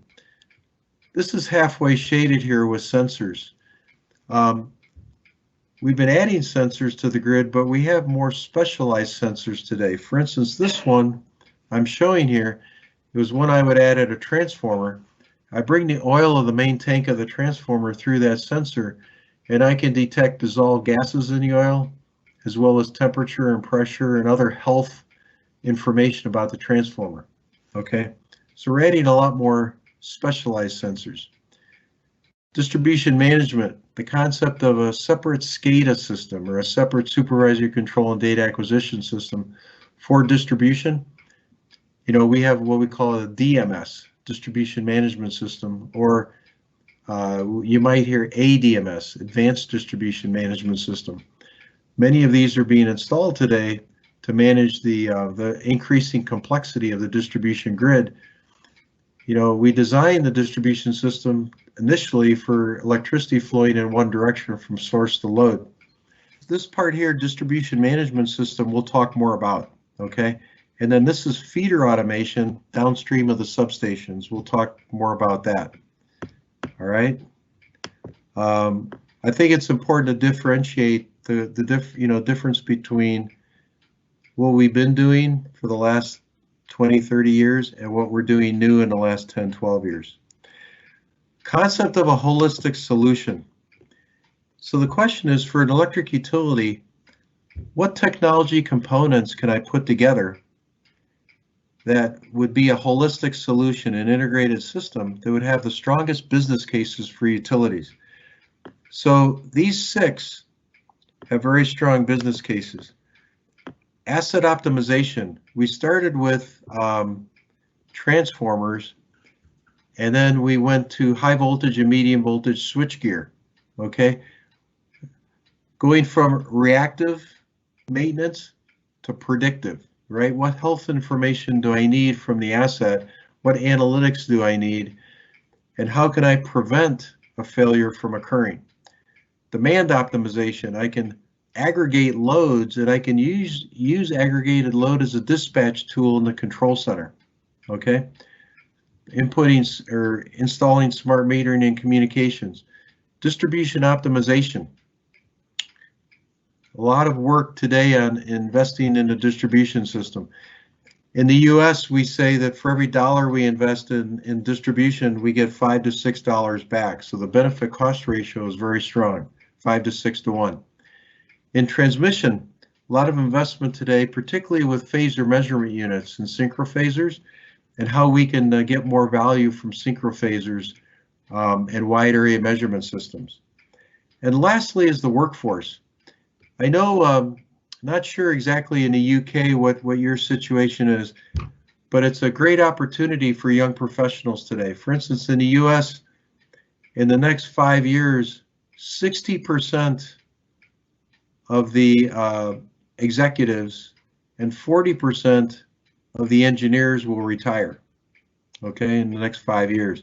So it's a great opportunity for young professionals to have a lot of career opportunities here in a very short period of time. That's why I really say mentoring is so important. You want to be prepared with your career and your experience. You may know the science, but you may not know the art. And it's really knowing that art that's important to make critical decisions. So let's look at these 6 solutions, the technology roadmap of these 6, okay? So in the upper left here, this is the office or control center, the substation, the feeders. So this is downstream of the substation. And let's look at the light blue boxes. That's the distribution optimization solution. So we see here software applications on the DMS. We see here systems, the DMS and the OMS. Then the substation, we have the station controller, we have applications. So we have actually taken Volvar control, fault location, isolation, service restoration, some of these apps from the DMS, and we're running those at the substation level, right? Distributing the intelligence. Here we have switches and breakers and capacitors and voltage regulators on the feeders. Right? So this is equipment on the feeders to support the logic either in the substation or at the control center. Think of these light blue boxes being from a lot of different vendors. How do we integrate these together so they successfully talk to each other and exchange information? This is what I mean by interoperability and why standards are so critical. So when a utility invests in a DMS today, a distribution management system, about if the project is done right, about 30% of the cost should be from the vendor of the DMS, and about 70% of the cost should be the cost to integrate that DMS with other systems and devices in the enterprise. Integration is really key to a successful implementation of a DMS. There's really 5 key components here: smart meters, the metering communications, AMI, automated metering infrastructure, geographic information system, outage management system, and a distribution management system. Well, we can take, for instance, with smart meters, we can ping certain smart meters to get voltage. And we do that at the ends of long feeders where we're doing Volvar control. And we want to make sure we know the voltage at the end of that feeder so it doesn't go below the minimum. I know in the United States, we have a standard that says the voltage at the customer premise must be 120 plus or minus 5%. So we don't want to get too close to 114 volts at the end of the feeder. So we really need to track that. And then, of course, all smart meters have a capacitor that's charged while the meter is energized. And when we have an outage, there's enough charge in that capacitor to power one final communication called last gasp communication to the outage management system that says, hey, I have an outage and this is the time it occurred. The geographic information system is really the reference system for the network model for the OMS and DMS. We take all the status changes from a DMS, like let's say this feeder breaker now tripped, send that to the outage management system, because the OMS with the network model, it knows all the customers connected to the feeders. So if it knows a feeder's de-energized, then it knows that all the customers on that feeder that now have an outage, okay? And we talked about customers moving from phone calls to using social media like Twitter to communicate outage information. So let's look at microgrids and distributed generation. So we can connect renewable energy at the transmission level, the distribution level, or at the end user level. We'll talk here about the distribution level and the end user level. Now, what are some of the challenges? Well, I mentioned that we designed the distribution system for one-way flow of electricity from source to load. Now, when we connect distributed generation to distribution, we've got flows in two directions, right? Upstream and downstream. And we have other challenges also that we'll talk about here on the next slide. So one is an open circuit over voltage due to unintentional islanding. Second one would be protection ratings not matched to fault currents. When we set the relays, we did a short circuit study, and typically we'll look at the source side contribution of the fault only.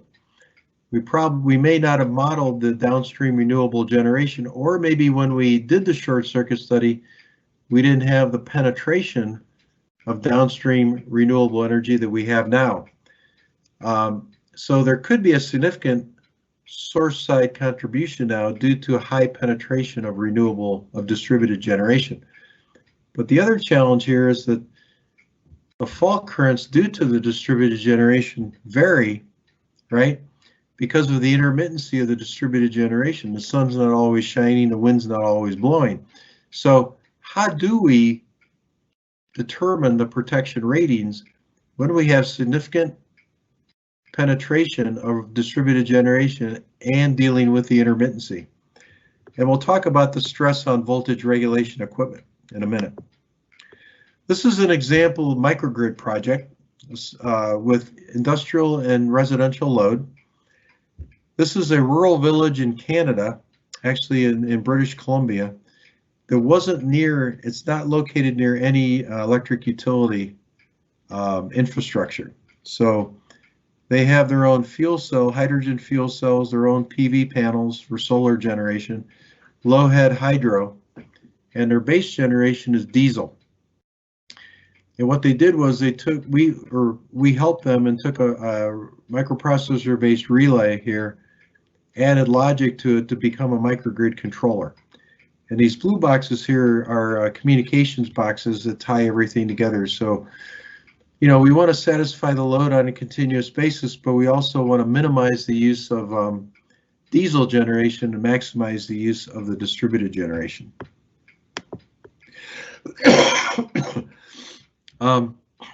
So this is where I want to talk about voltage regulation. This was very interesting. I wrote this article in 7 years ago. So we saw that there was a distribution feeder at San Diego Gas and Electric, where over 35% of the homes on that feeder, which are beautiful homes along the Pacific Ocean, installed rooftop solar panels. Over 35% of the homes on one feeder now. The challenge was in the morning, there was a marine layer of fog over these homes from the ocean, completely blocking the sun's rays, okay? But then at some point when the fog burned away, all of these homes began generating at the same time. You should see the voltage waveforms on that feeder. The voltage spiked and then oscillated as the sun went in and out of the clouds, okay? The voltage regulator at that substation of that feeder was designed to operate, it was operating on average 5 to 7, 8 times per day, and its lifetime was over 35 years, expected lifetime. Now with this high penetration of rooftop solar panels, this online voltage regulator top changer was operating over 120 times per day, okay? Its expected lifetime is now less than 2 years, okay? So remember now, many of the controllers we use on the grid are mechanical controllers. The future grid here is going to be much more volatile with respect to voltage and reactive power as the penetration of renewables increases, okay? This is why I wrote this article in Power Electronics magazine. And the idea was we need to get, I'm trying to convince researchers, graduate students, and professors in power electronics to work more closely with power system analysis folks. We have new applications of power electronics in the future grid because of the intermittency, right, which creates volatility. 3 examples I wrote about in the article is the online tap changer. We have new family of devices we call low voltage network dynamic grid edge controllers. These are set point controllers, power electronic based, we put on the low voltage network, maybe right outside a customer's home, to mitigate the volatility in the voltage and reactive power. It's doing continuous set point control. A company that has these devices that are being used widely throughout the world is Varentec, V-A-R-E-N-T-E-C, okay? And then the third application is smart inverters, right? Increased functionality from inverters and the ability to use inverters as a VAR source to help with voltage, okay? So let's look at the advanced distribution management system. So this is, I can remember not too long ago going into a utility control center where they have an energy management system for generation transmission, but no SCADA system, no DMS. And I'd ask the supervisor in the control center, hey, when do you think you'll get a DMS?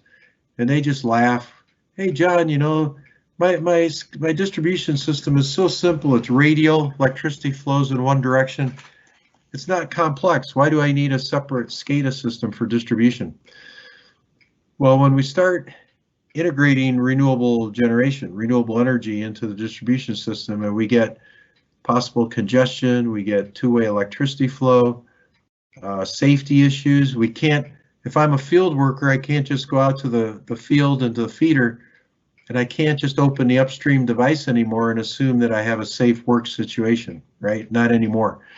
So to manage the increased complexity of distribution, many utilities now are putting in an ADMS or a DMS. So the concept of centralized control here, I'm showing the ADMS broken into 2 components, the basic SCADA system, basic SCADA functionality. SCADA is supervisory control or remote control and data acquisition. And then all the applications here that optimize the distribution system in different ways. So one of the challenges with an ADMS is getting enough data from the substations and the feeders on your distribution system to populate the network model. Remember, these high-powered applications on a DMS can only optimize what they know is happening in the field. If there's a lack of information, you're not getting the full benefits from the investment in the DMS, right? The GIS here is the reference system for the network model. And all the information from the field, substations and feeders, is coming into the SCADA system, the DMS, being analyzed, and then device control commands are going out to the field to do the optimization, right? Now, there's different groups of applications running on the DMS. This is the group we call real-time applications. These are real-time DMS applications. These are the ones the operators use all the time in real time. Okay, topology processor, integrated VOVAR control, fault detection, isolation, restoration, and we're doing state estimation now in the distribution system and an application called load estimation. I would include in here the 3-phase load flow program in terms of a real-time application. Now there's also a group called analytical applications. These run on demand. The first one here is the 3-phase load flow, the distribution power flow, which today is both an analytical application as well as a real-time application. And then we have other ones like short circuit analysis, optimal feeder reconfiguration, optimal capacitor placement. So we have tools that, you know, when you want to add a capacitor to a distribution feeder or add a switch to a distribution feeder for to support the logic for fault location isolation service restoration, there's a specific optimum location for that capacitor or that switch on the feeder to get the most benefits. If you're off by a couple spans, you're going to be losing some of those benefits. So we have special tools for the optimal placement of caps and the optimal placement of switches.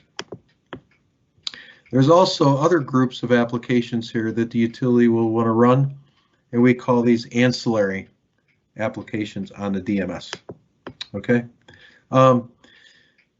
Now, the goal of the utilities today, I'm showing at the top here, to be a digitally enabled utility. Right? We have a lot of this going on with substations, the substation of the future or the digitally enabled substation.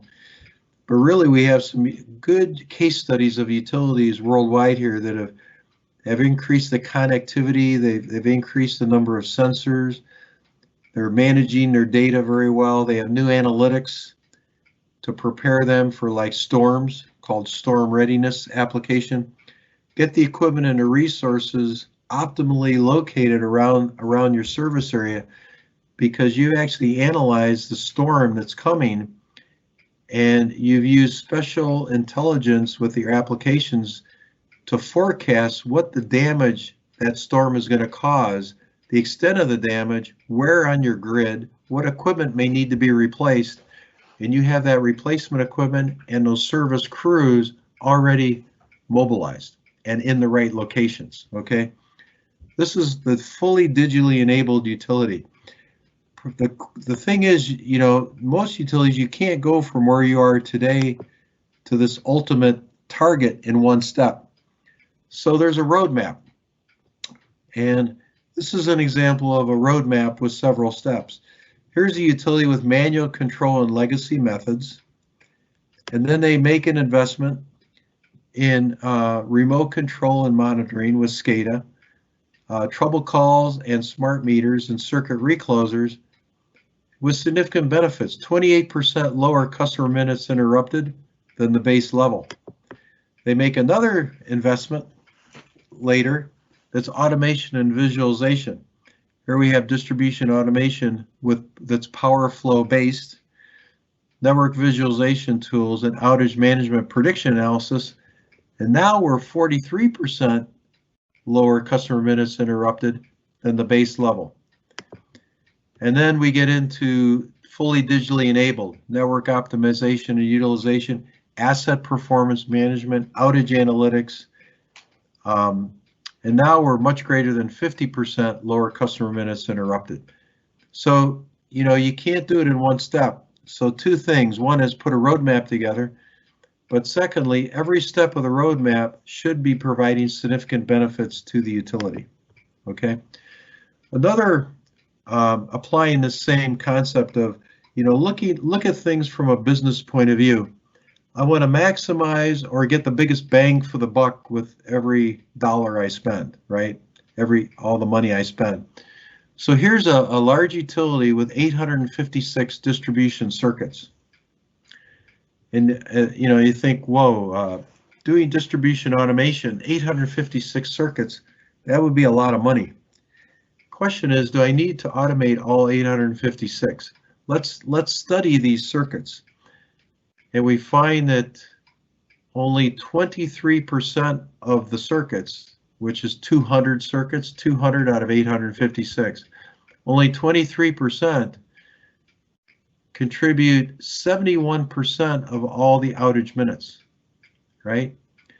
So if I automate only 23% of the circuits, I'm addressing almost 3/4 of all my outage minutes, okay? This is why we're getting the biggest bang for the buck. We're getting the most return for the money we spend, okay?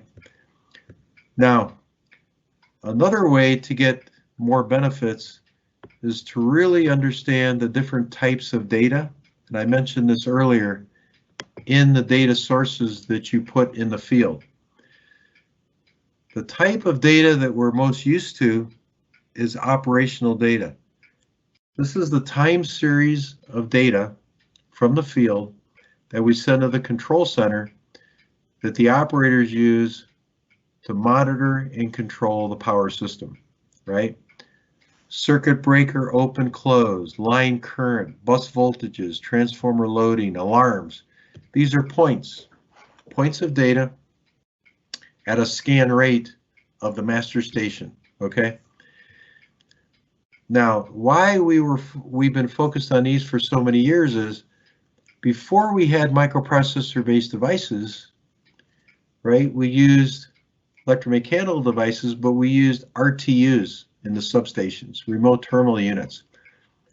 The RTUs were only capable of really operational data. They were designed for that, right? Status, digital input cards, analog input cards. Right, we wired the points to the RTU processed that and sent that information upstream to the control center.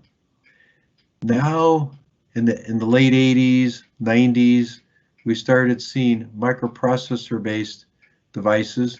We coined the term intelligent electronic device in the early 90s, became an industry standard term, and I wrote this article in 2003 to introduce the concept of not only operational data, but non-operational data to the industry. The reason was I was doing projects for many utilities, and we had all this valuable data in all these devices, but it wasn't being used.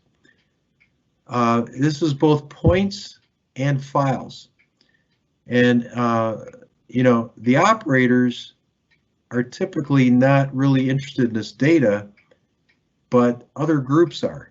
Maintenance, power quality, asset management, right? Planning. This could be a sequence of events report from a relay. It could be a digitized waveform, right? Oscillography from a relay. It could be I²T information from the relay for the circuit breaker the relay is connected to. Maintenance wants that information. The operations counter in the relay for the circuit breaker, maintenance wants that.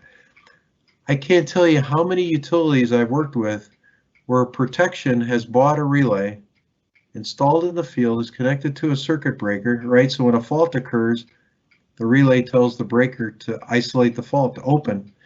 There's I²T and operations counter in the relay. Protection really isn't concerned with those two pieces of information, but maintenance, it's very important information for maintenance. But we all worked in a very siloed way, and protection doesn't typically reach out to maintenance and say, I've got two pieces of information in this relay which would be valuable to you. I'm going to extract those and get them across the firewalls and make sure that you get those in your maintenance management system, let's say. I can multiply this situation with protection and maintenance hundreds of times with harmonic information. You know, there's all kinds of information that's non-operational, okay? And I've identified in projects with utilities 25 to 30 business groups in the utility that could benefit from this non-operational data. And by benefit, I mean they could provide more value to the utility if they had this information. Okay, and this is why I say the typical utility day is getting no more than about 30% of the potential benefit, the potential return on investment with microprocessor-based devices and actually systems also. So let's take a look at the characteristics of operational and non-operational data. Operational is typically individual time sequence points, and non-operational could be points or a data file.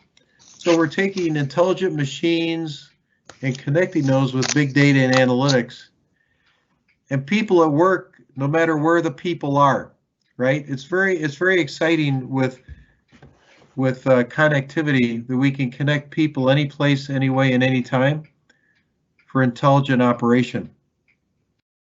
This is the Internet of Things. We're going to talk more now about big data and analytics. Okay? So the left side of the screen here is a typical situation with utilities today where each separate group has its own systems, its own devices, and its own databases or repositories with very little sharing among the groups. The groups really don't have incentives to share with each other. The group is really rewarded based on how well the group does by itself, okay? And as example I gave with the relay and the maintenance information is a very common situation. What we want to do is what's on the right here is an IT architecture that breaks down the silos of the different groups, and we truly have a federated data mart IT architecture, and we have data sharing then among the groups. This is what the first chapter in the book that we published in 2018, the book's called Big Data Application in Power Systems. And on the right here, I talk about how a utility can do this. And the first chapter I wrote in that book is called A Holistic Approach. Holistic meaning company-wide, break down the silos of the groups, a holistic approach to becoming a data-driven utility, okay? So the end result is we have a standard architectures on the left here. This is an architecture for a substation with master data concentrator, slave data concentrators, and all the IEDs, substation automation. On the right here, in light blue, we have all the different data sources in the enterprise. In green here, we have all the different users, not just the operators in the control center, but all the different business groups. And now they have all the data that they need from all the data sources, the data that has value to them, and they can provide more value to the utility. Okay, so I tell you what's really exciting is this slide here, the journey to digital transformation. This is where we started. We were reactive. With a little bit more technology, we became responsive. Halfway here, predictive. We're just starting to be predictive here with getting the right health information from assets and predicting a failure before it occurs. Many people think that's the end point. We're really only halfway to where we can be, and this is why the journey to digital transformation is so exciting today. Because with artificial intelligence, with machine learning, and the concept of the digital twin, we can actually go to prescriptive and eventually autonomous. Autonomous is self-healing, self-provisioning, and extensive autonomous operations with limited human intervention. So what I would do as a young professional, I would print this slide out and hang it in my office and be looking at it. This is what's exciting today. Why we're hiring data scientists both at the manufacturers and utilities. Whoops. So let's talk about standards, and then we'll finish up with lessons learned. So around 2010, we said if I gave you a sheet of paper and I reminded you that smart grid went from turbine to toaster. Turbine meaning the power plant, toaster meaning your home. So it has a very wide landscape, and I gave you one sheet of paper and a pencil, and I said, draw all of smart grid on one sheet of paper. What would you draw? Well, we developed what we call the smart grid conceptual reference model, which is these 7 domains showing all of smart grid in 7 domains at a high level, conceptual level, and how those domains interact with each other.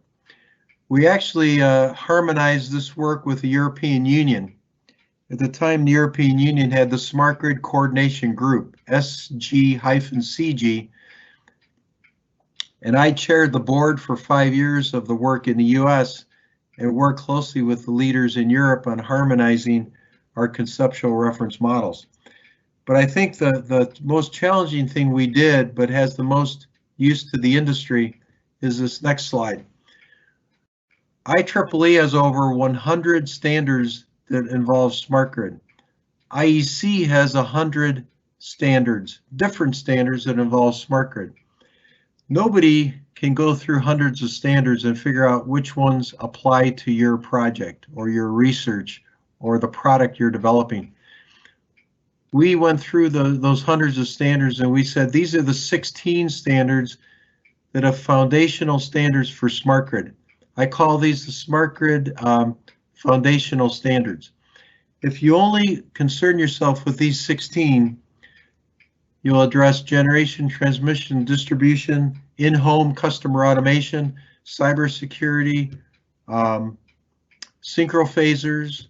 IEC 61850 is one of these, so substation communications and substation architectures, everything, okay?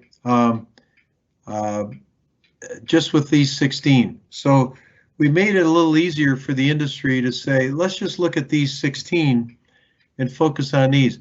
We gave this information to the IEC and in a smart grid mapping tool.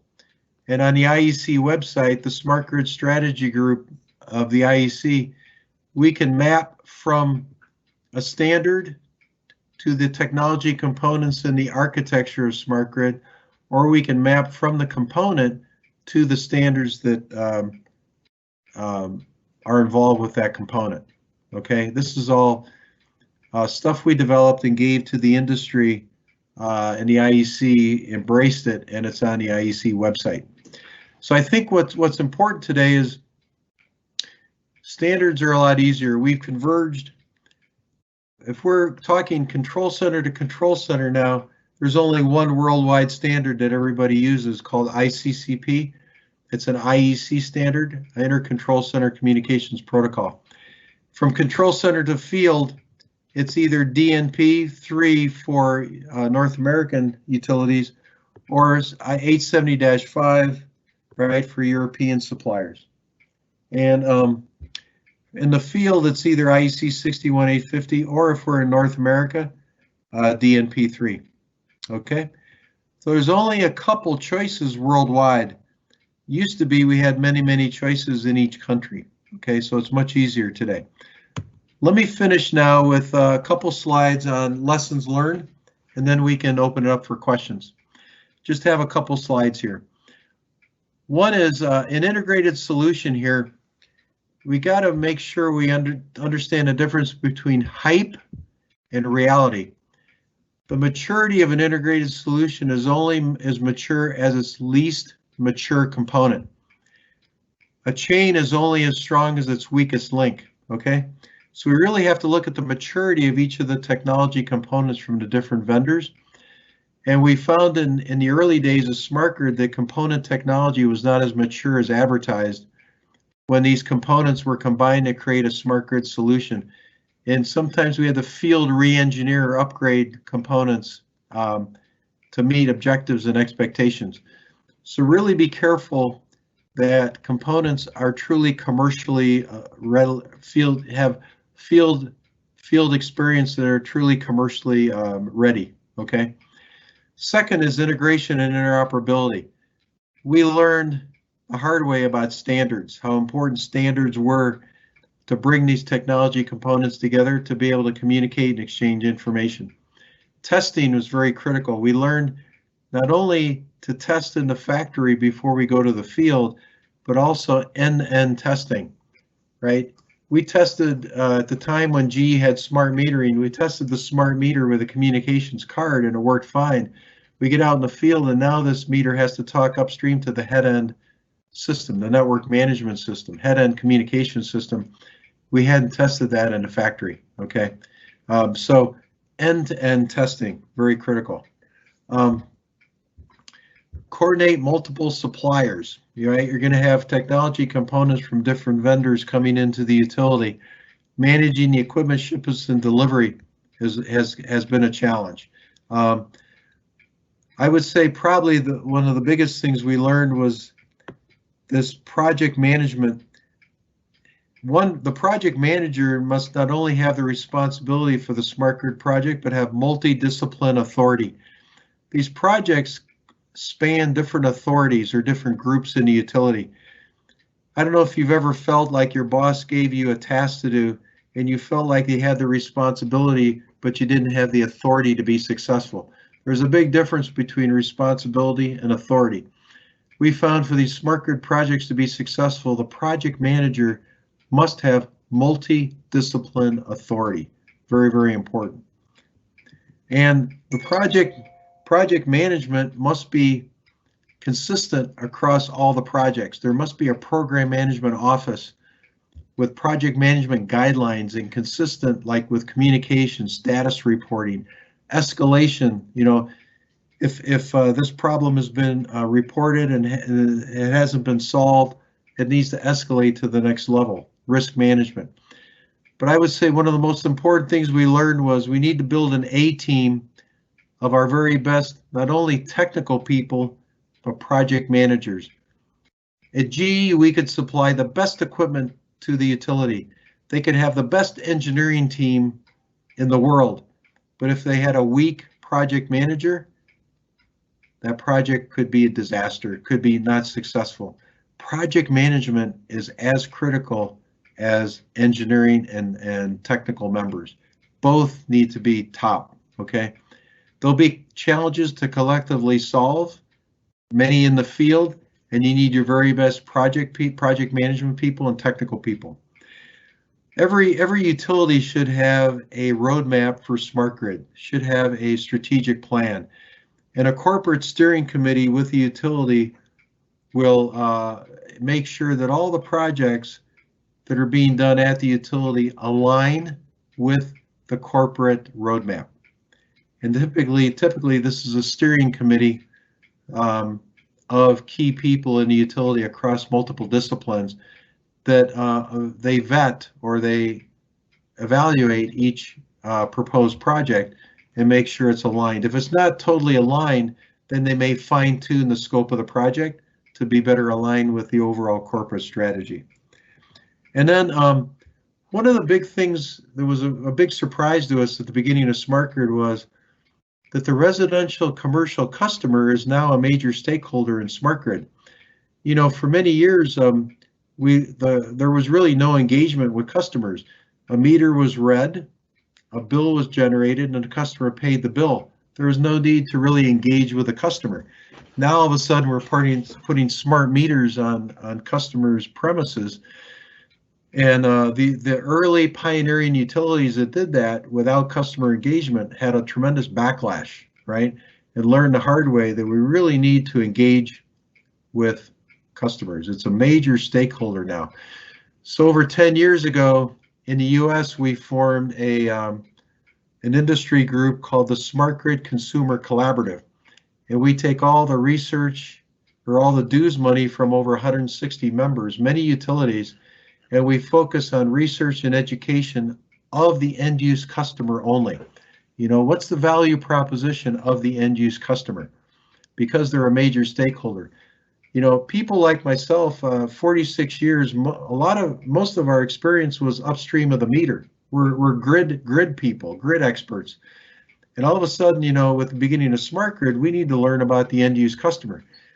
We need to know that we have to segment customers. We have 4 to 5 segments of customers. Not every customer has the same characteristics and the same price points. And if you're putting a customer program together, you can't assume all the customers are want to do the same thing. So this was a real revelation to us, and much more focused today now on the end use customer. And lastly, we, you know, for everything that we do, we develop a use case, define and develop a use case. It describes the scenario, defines the benefits, the actors, in other words, who's involved, functional requirements, and business rules and assumptions. And what we found is many utilities have put their use cases that they've implemented on their website for other utilities to use them. Okay, so that's the end of the prepared material here on grid mod. And you know, if we have some time, we could have some questions. Be happy to answer questions, either from the key insights talk or from this grid mod talk, either one. Okay, thank you, John, for the presentation. So we do have some questions, and I think there were some questions for this session. So if I go over some questions first. So I think Steve mentioned that about half of the UK's distribution networks cannot cope with over 50% EV penetration. Is it ignored as market solve all? Many houses have less than 2 kilowatt per home. LV network delivery. How to get the message across to top managers with no technical background who only want profitable market solutions. No one wants to be holding the upgrade bill. Indeed, the UK system organisation at present has no allowed funding route.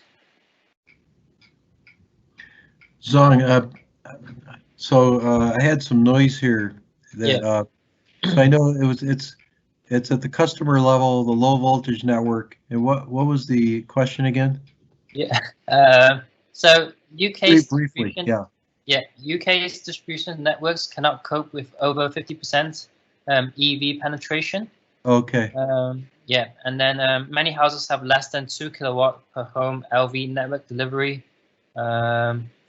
So how to get the message across to top managers with no technical background who only want profitable market solutions? No one wants to be holding the upgrade bill. Indeed, the UK system organisation at present has no allowed funding route. Yeah, that question has a lot of different parts to it because, I mean, one is an engineering or technology part, and another is a very much of a policy government part, right? Because, you know, what you find with EVs is the penetration of EVs is not consistent across a utility service area.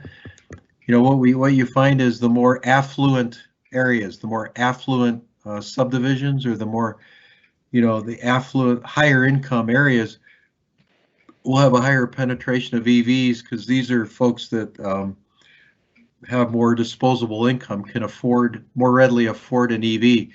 So we find that there's dense areas of EV penetration, which are in these affluent areas, which impact obviously the distribution transformer, you know, in those areas.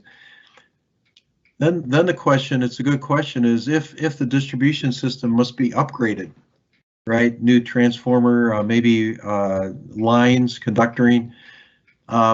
Is it fair for really everyone to bear that cost? In other words, people that aren't going to put PV panels right on their rooftops, people that will never buy an EV. So this is where policymakers, we need to have policy that is fair, right, for all of us, that says those people that are getting the benefits of the EVs, those people that are getting the benefits of the rooftop solar panels, should be the ones that pay for the upgrades to the infrastructure to support these technologies, but it shouldn't be, right, distributed evenly across all the customers, right? I agree with that, but it's a very complex situation. It's complex from both, the engineering point of view, because you don't have spatial equivalence. You don't have spatial equivalence of the EV penetration. And also policymakers need to formulate policy with parity, right? With evenness, with fairness for all the customers. So this is something, and this is why I said success with what we do is a three-legged stool, right? It's technology, standards, and policy. And that's why all the different stakeholder groups need to get together and work this out. It's not easy, but it has to be done. Okay, thank you, John. We have some more questions about your previous presentation. So if I ask them now, is that okay? Yeah. Okay. So someone asked, thank you so much for your talk. You have a really impressive career and life achievements. I think you spend lots of time and energy on your work. How do you keep a balance between career and life at your early career stage? Do you still have enough time for other things besides your career work? If you don't like your job, how do you deal with it? Very, very good question. I think it's very, very important that you really want to enjoy everything that you do, right? The worst situation you can be in is if you feel like you're being forced to do something, you don't enjoy doing it, or you feel like the work that you're doing really doesn't have value. It's like busy work, right? So, don't first thing go back to is don't be in a reactive situation where you feel like you're not in control of your life or control of your own choices. Okay, that's a horrible situation to be in. It creates stress. It's not healthy. You want to be proactive. You want to take leadership positions. Let people know what it is you prefer to do. Somebody told me early in my career, John, do a good job, but don't do too good of a job, because you'll be doing that for the rest of your life. So you always want to do a good job, but while you're doing it, let people know you want to do other things. If you don't enjoy what you're doing, do it, complete it, but then make sure people know that you'd like to do something else, okay? And let people know what it is that you prefer to do. Now, with me, I'm doing a lot of things simultaneously all the time, juggling a lot of different things. But I enjoy everything that I do. So I never want to hear someone tell me I don't have time to do that. That's an excuse. Life does not have time for excuses. Excuses are a cop-out, You didn't do it because you didn't want to do it. Okay, you didn't prioritize it high enough to do it. So don't ever give an excuse. If it's something you want to do, you'll find the time to do it. Okay? And so you have to be a good time manager. Manage your time well. If you have a task to do and you have 2 weeks to do it, don't wait till the last minute to do it. Start doing it early, and get that way you can maybe get it done early, and that frees up time to do other things. Okay, so enjoy what you do. Set your priorities to do the things that you enjoy doing. With my work, I have a problem getting away from my work, because everything that I do, I enjoy doing. When my wife says, "Hey, it's time for dinner," you need to come upstairs to the kitchen table, I said, "Oh, I'm in the middle of something that I really enjoy doing. I really don't want to stop to go eat," because the hardest thing for me is to walk away from my work, right, at my home office. I really love what I do. So structure your life and structure your work so the things you're doing you really love to do, and all the things you want to do and you love to do, you'll find the time to do them. work effectively, work efficiently, and don't procrastinate, right? Do a lot of planning and you'll be able to do all the things you want to do. Thanks, John. I think that's all we have time for questions. We've gone over slightly. There's a lot more questions, so maybe I'll send them to you by email afterwards. If you have time, you can look through them. Xinyi, do you want to take it over from there? Yeah, so I will thanks a lot, John and Zong, for your moderation and your talks for the last great modernization. And I just gonna have some closing remarks for now, because I'm aware of the time. So thanks everyone for joining our session today, and we appreciate that you have joined our 3-hour session, and it is unusual length for a webinar, but we all know that it's organized with full pack of information. And I would like to thank to the UK NGN team, steering committee, Zong Yan and Hai Chuan Yu, who are both PhD candidates from University of Manchester. We will work together to provide you opportunity to connect with inspiring industry leaders through our mentoring scheme. And to be the first to learn about our upcoming event, please add our LinkedIn account, which is CIGRE UK, and please fill in the survey, especially to share what topics you would like us to organize. Last but not least, special thanks to John MacDonald. I hope all of you have enjoyed the 1-hour keynote talk about career management and the one-off keynote talk about great modernization.